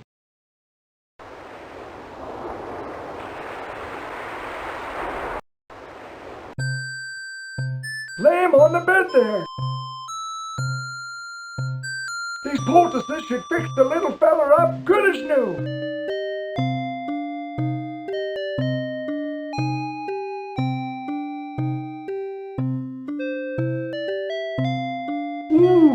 I'm feeling better already. Tell me, what was in those poultices? My employer would be very interested in them. Hey, what was that? I said, what was in those poultices? My employer would be interested in them. Gifts from the sea, lad. Gifts from the sea. Ain't nothing special. You just gotta know how to use them. I don't think he'd find them particularly interesting. Now, son, what was it you were trying to tell me before? I was trying to find out where the wizard Mordak's island is. He kidnapped my family and is holding them hostage there. I must get to them before it's too late. Oh, I'm right sorry to hear about that. He's a nasty one, that Mordak. I wouldn't want to tangle with him. I tried to talk you out of going there, except I can see you can't leave your poor defenseless family unaided. I can enlist someone who can lead you straight to his island. Follow me outside.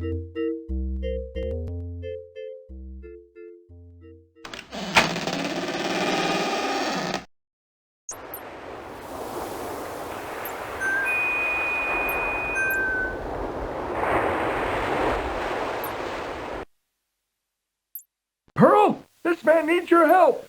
He needs you to lead him to Mordak's island. It's a real emergency. Mordak's holding his family hostage. Pearl can't speak human talk, but she's agreed to help you. Just get on into your boat and follow her. Cedric and I want to thank you for all your help, Mr. Don't worry about who I am. You just get on over to that there island and take care of your family. Aye, aye, sir. We're off. Come on, Cedric.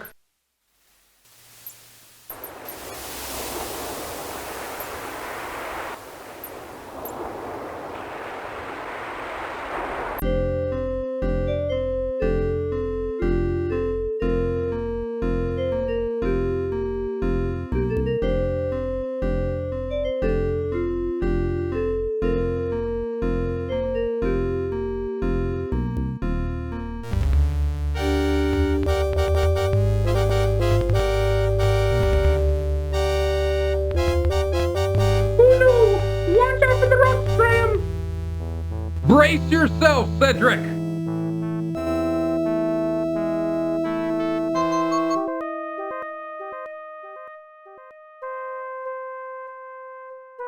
help me, I'm caught! Oh, help! Are you all right, Cedric? Well, let me see. Oh, I'm fine, Graham. Just a bit ruffled is all. A crude set of stairs has been carved into the rocky cliffs of Mordak's island. Above them, a narrow, winding trail leads on up to his castle. A dead fish lies on the sand beach at the foot of the rocky stairs. Ugh, a dead fish. Well, maybe I can use it.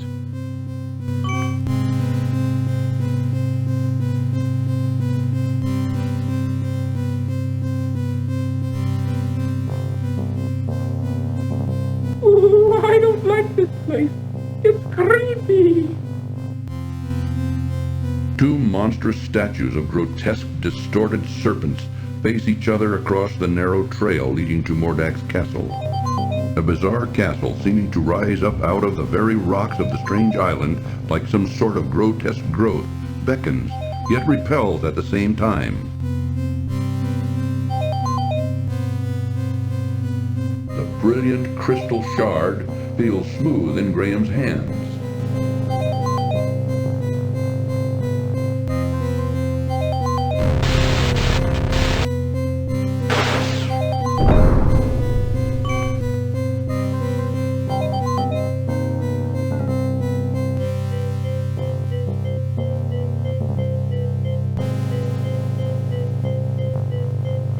Well, it looks like there's no way in.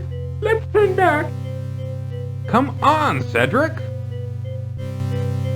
A wide chasm separates the narrow trail from the castle's massive front gate. Graham ponders the situation, but can't find a way to solve it. The strange castle, so close now, intimidates Graham as it towers threateningly before him.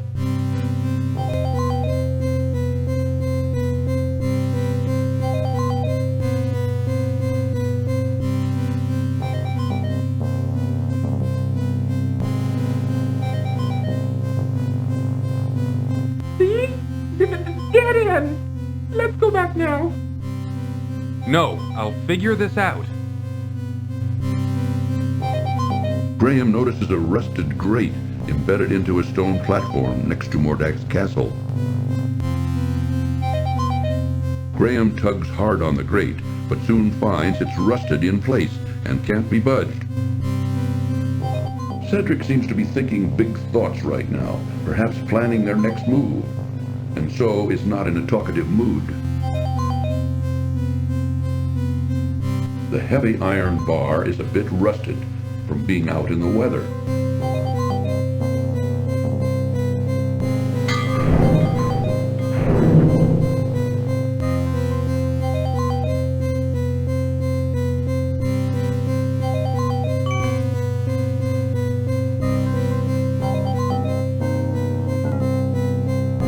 Oh, you're crazy to go down into that dark hole. You don't know what's down there. Well, do you have any better ideas? No, mind if I wait for you here? No, that's a good idea, Cedric. You be the lookout out here. Yes. I'll be the lookout. Ooh, be careful, Graham.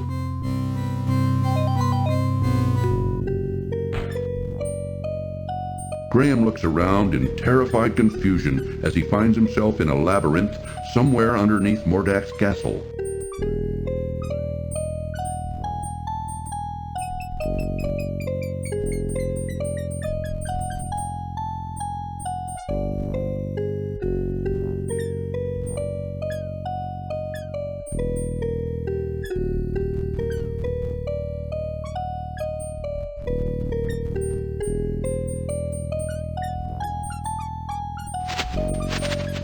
A grotesque creature scurries along the stone walls of the labyrinth.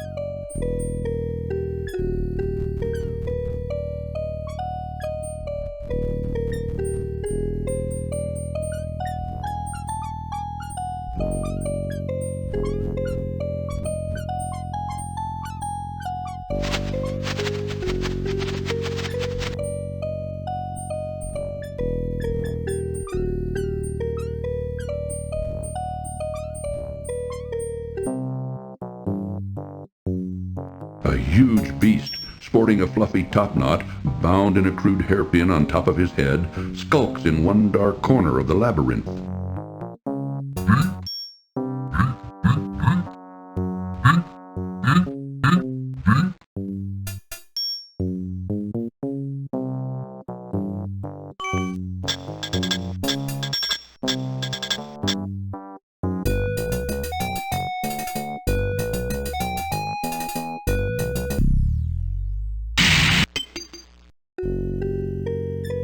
Graham sees the beast's hairpin lying on the stone floor of the labyrinth. Graham reaches down and grabs the hairpin off the labyrinth floor. The hairpin is made of a carved piece of bone with a sharp metal clip attached to it.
Graham looks around in terrified confusion as he finds himself in a labyrinth somewhere underneath Mordak's castle.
There is a wooden door here. Perhaps it will lead into the castle. Graham tries to open the wooden door, but to no avail as it's securely locked.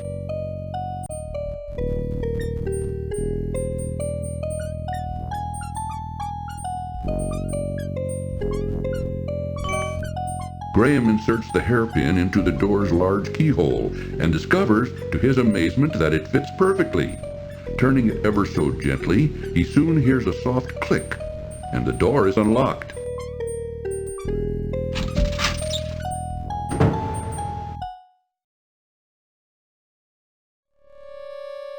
A set of wide steps leads up from the labyrinth door to a pantry off the wizard's kitchen. A closed cupboard in the corner of the pantry catches Graham's interest. Inside the cupboard, Graham's eyes fall upon a bag of dried peas. Reaching into the open cupboard, Graham retrieves the bag of dried peas. The bag is full of round, dried peas.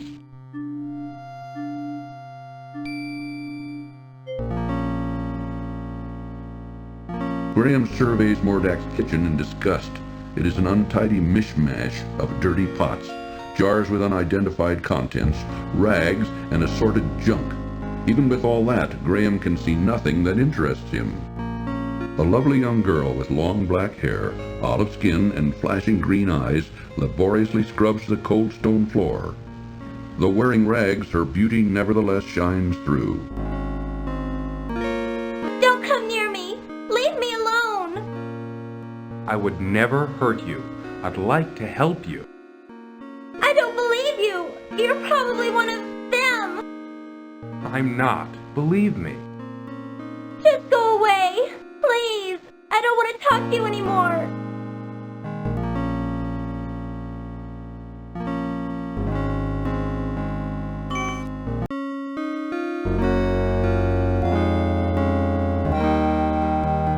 Wherever did you find my gold locket? I thought it was gone for good. I lost it on the island just after I was brought here by Mordak. You wouldn't believe me even if I told you. But tell me, who are you, and how did you come to be here? My name is Princess Cassima, from the Kingdom of the Green Isles. My father, the king, employed the horrible Wazir, who befriended Mordak. When Mordak saw me, he immediately wished to marry me and bring me here. Naturally, I refused, and my father agreed with me. But our refusal angered him so much that he sold me here anyway and put me to work as a scullery girl. He says he will never let me go, that a scullery girl I will remain until I agree to marry him. But the thought revolts me. What am I to do? Don't worry, I'm here to save my family from the evil wizard. He's got them here someplace, imprisoned inside a glass bottle. If I can manage to rescue them, then of course I wouldn't forget you either. I know the glass bottle you're talking about. It's in Mordak's laboratory upstairs. Keep quiet about my presence. I think this will be the most difficult part of my journey. I may not survive it. I would never give you away, and I will help you in any way I can, kind sir.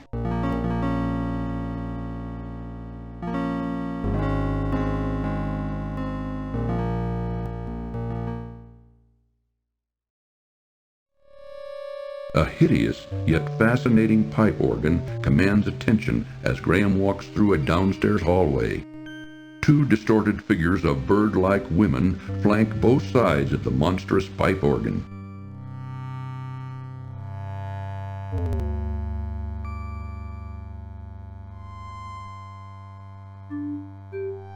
A massive dining table has been placed before a large, ornate fireplace. Graham finds himself in Mordak's immense dining hall.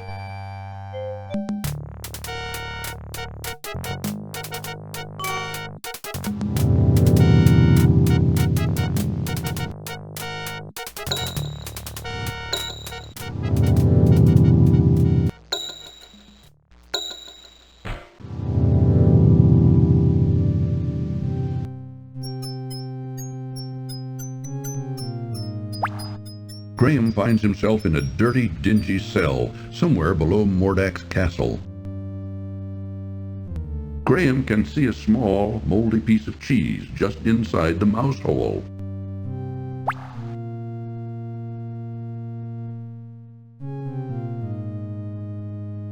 There, got it. The fishhook did the trick in retrieving the piece of cheese from the mouse hole. Above him, Graham can see a damp, rusty grate leading to who knows where.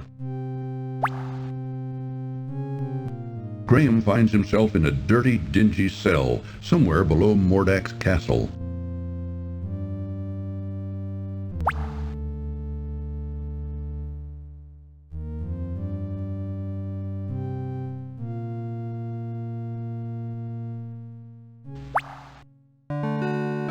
Hello. What? Oh, Princess Cosima, where did you come from? From the labyrinth. I spend a lot of time down here, you know, with my friends. Friends? Yes, like Zink and Sam. I don't know if you ever saw Sam or not. Anyway, I found this loose stone once that led here, to this cell. Now come on, you'd better get out of here.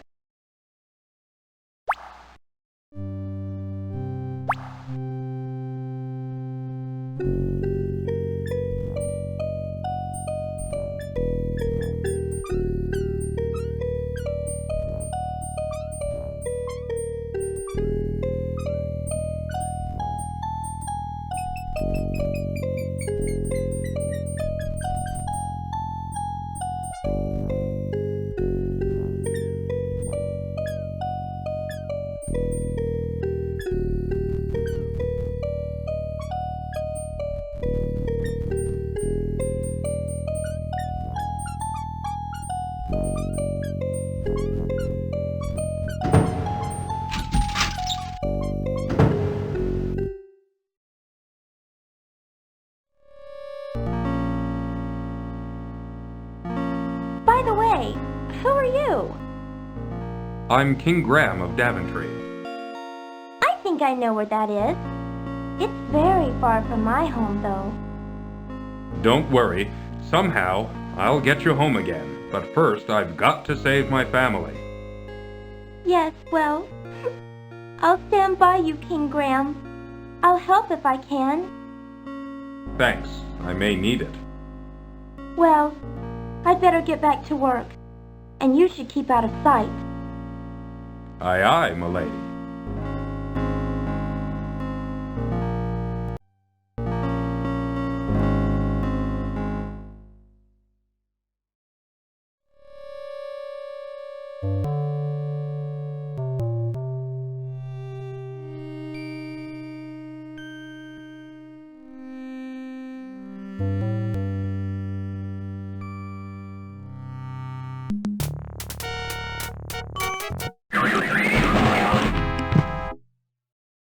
A large beast lies stunned on the floor. Graham wants no part of this beast.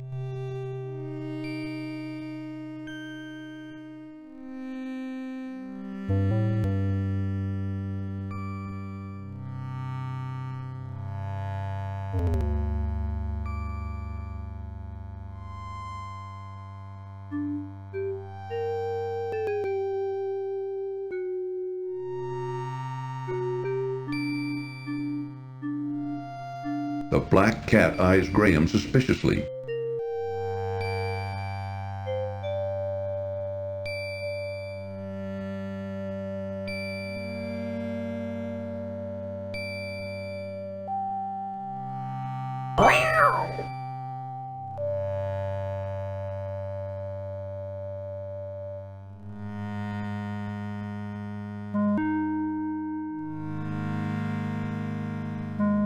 Many books and scrolls line the shelves of Mordak's library. As Graham looks them over, however, he finds them mostly unintelligible. A large tome lying open upon a corner desk attracts Graham's curiosity. A large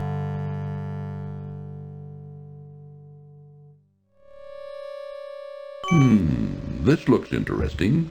Graham wonders what the symbols mean.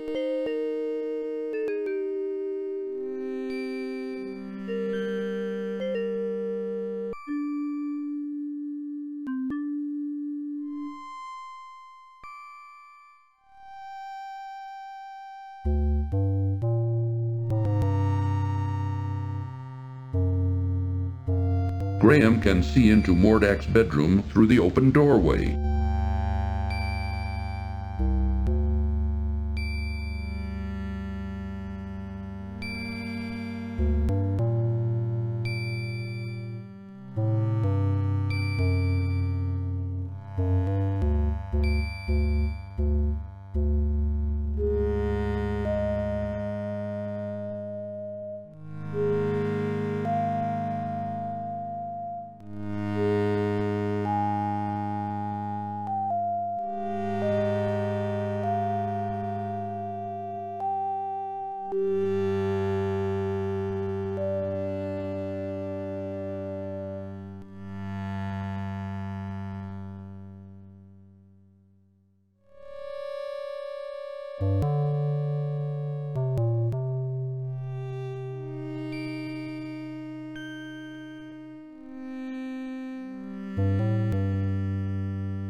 Through the open doorway, Graham can see the wizard lying asleep in his bed.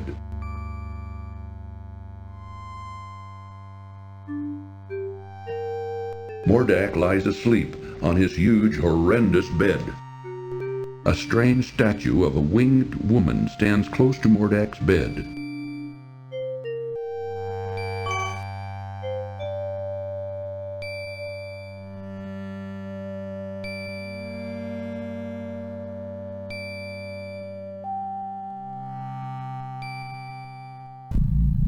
Tears come to Graham's eyes as he sees his beloved family and castle held captive inside a large glass bottle. Looking at his frantically waving family inside their glass prison causes Graham's heart to break as he realizes his current inability to save them from their terrible predicament.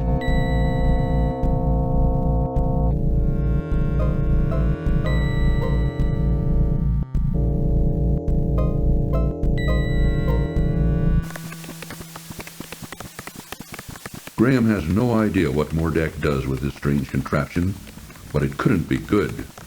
Inside the lower portion, a foul-smelling liquid bubbles, while two dangling spiked gizmos hang on a massive yoke above a couple of flat iron platters.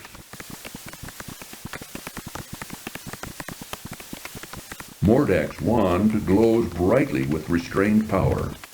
The old wand doesn't seem to have any vitality left in it.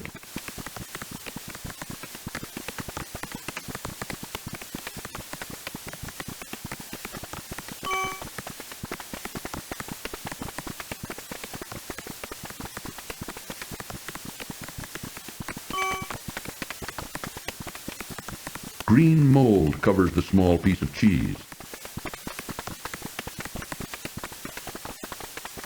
Graham tosses the moldy cheese into the machine's bubbling liquid.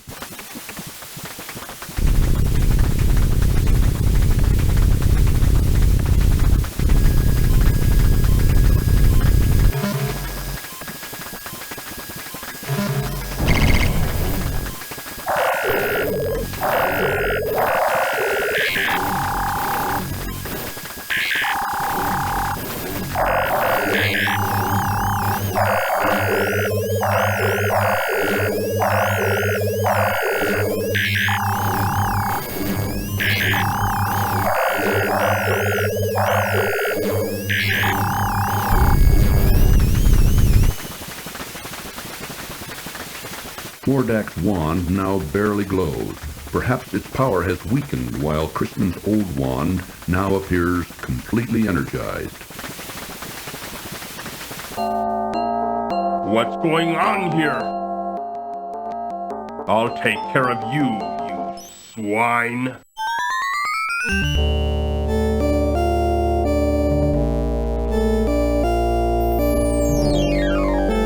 Graham, I've heard from Crispin.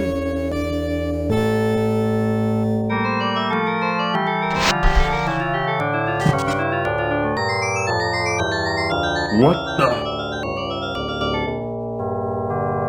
What have you done to my wand? You think you can outwit me, little man? Ha! Let me show you a thing or two.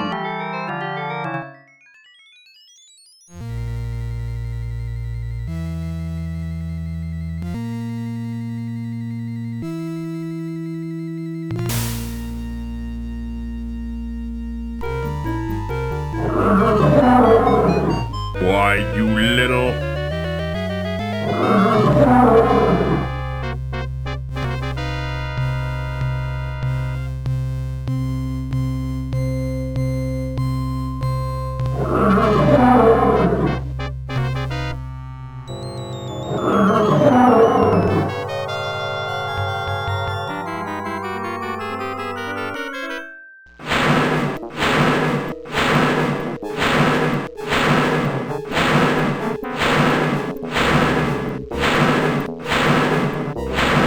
You think you're so smart, don't you? Well, I've got you now.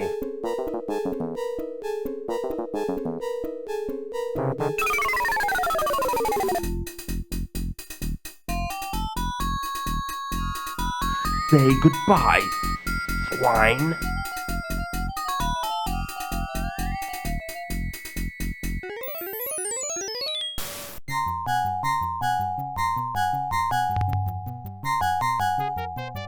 So, this is the way you want to play.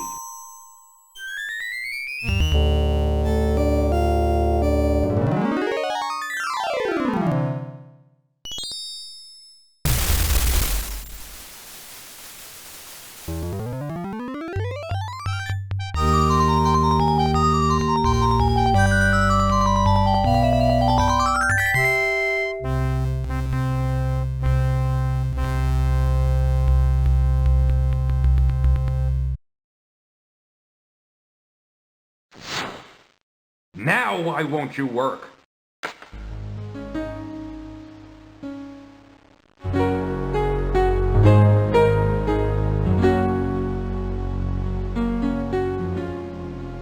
Oh, Princess Cosima. Well, I did it. Mordak is dead. Dead? Are you sure? Maybe he's only trying to trick you. He's dead, all right. He turned himself into a fire, and I put him out with rainwater. He'll never bother anyone else ever again. But now I have a bigger problem. I don't know what to do about my family or my castle. I don't know how to turn them back to normal. After all you've been through, there must be a way. Crispin! I have the solution to all your problems, Graham.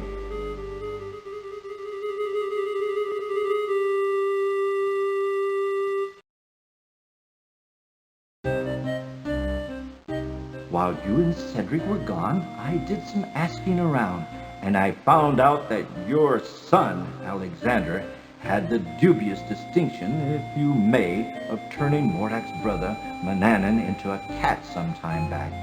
Obviously, this deed angered Mordak, who could do nothing about it, since this particular spell could only be undone by the actual perpetrator, your son.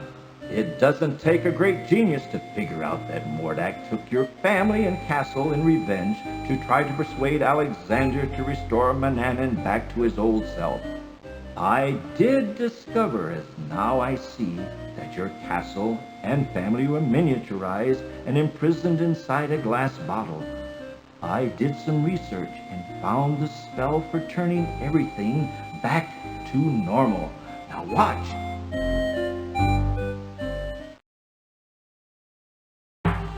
Hocus Pocus Aliotus!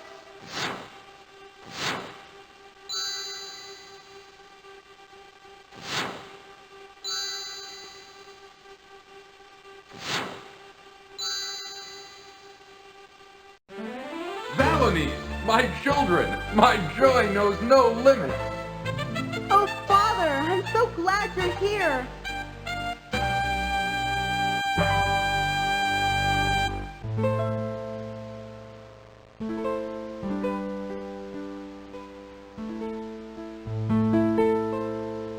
Oh, Princess Cosima, how could I forget you? Come over here.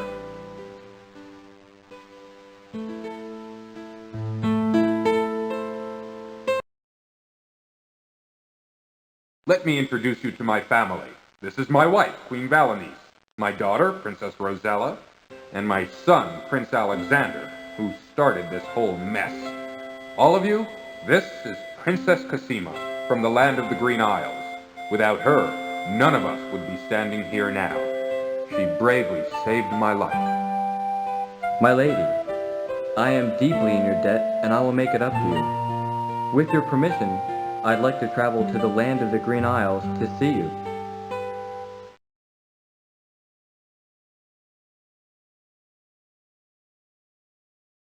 All right, now that we've done with all the formalities, let's get on with business, shall we? Higgledy! Higgledy! Pooh! Be assured that your castle is right back where it belongs, and the right size too. But now it's time that everyone return to their homes, with my help, of course. Alakazam, Alakazoo, Alakaz... Wait! What about Cedric? Where is Cedric? Over there! Mordak may have killed him. Is there anything you can do about it? That's quite enough from you, Cedric. All right, enough is enough. Let's get on with it. Okay, Cosima, let's send you home first. Wasn't that the land of the Green Isles? Yes, that's right. I can't wait to see my parents again. Goodbye, Alexander. Perhaps we'll meet again. You can be sure of that, my lady.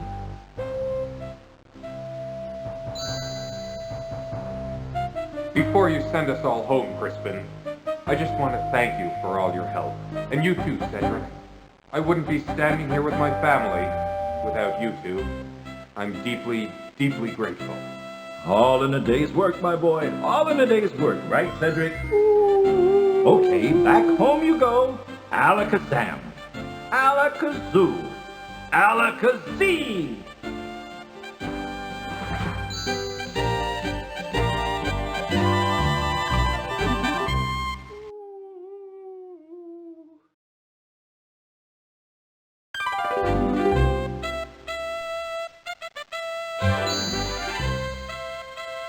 Well, there she is, our happy home, and we're all safe and sound once more. Let's go home, shall we? Yes, let's.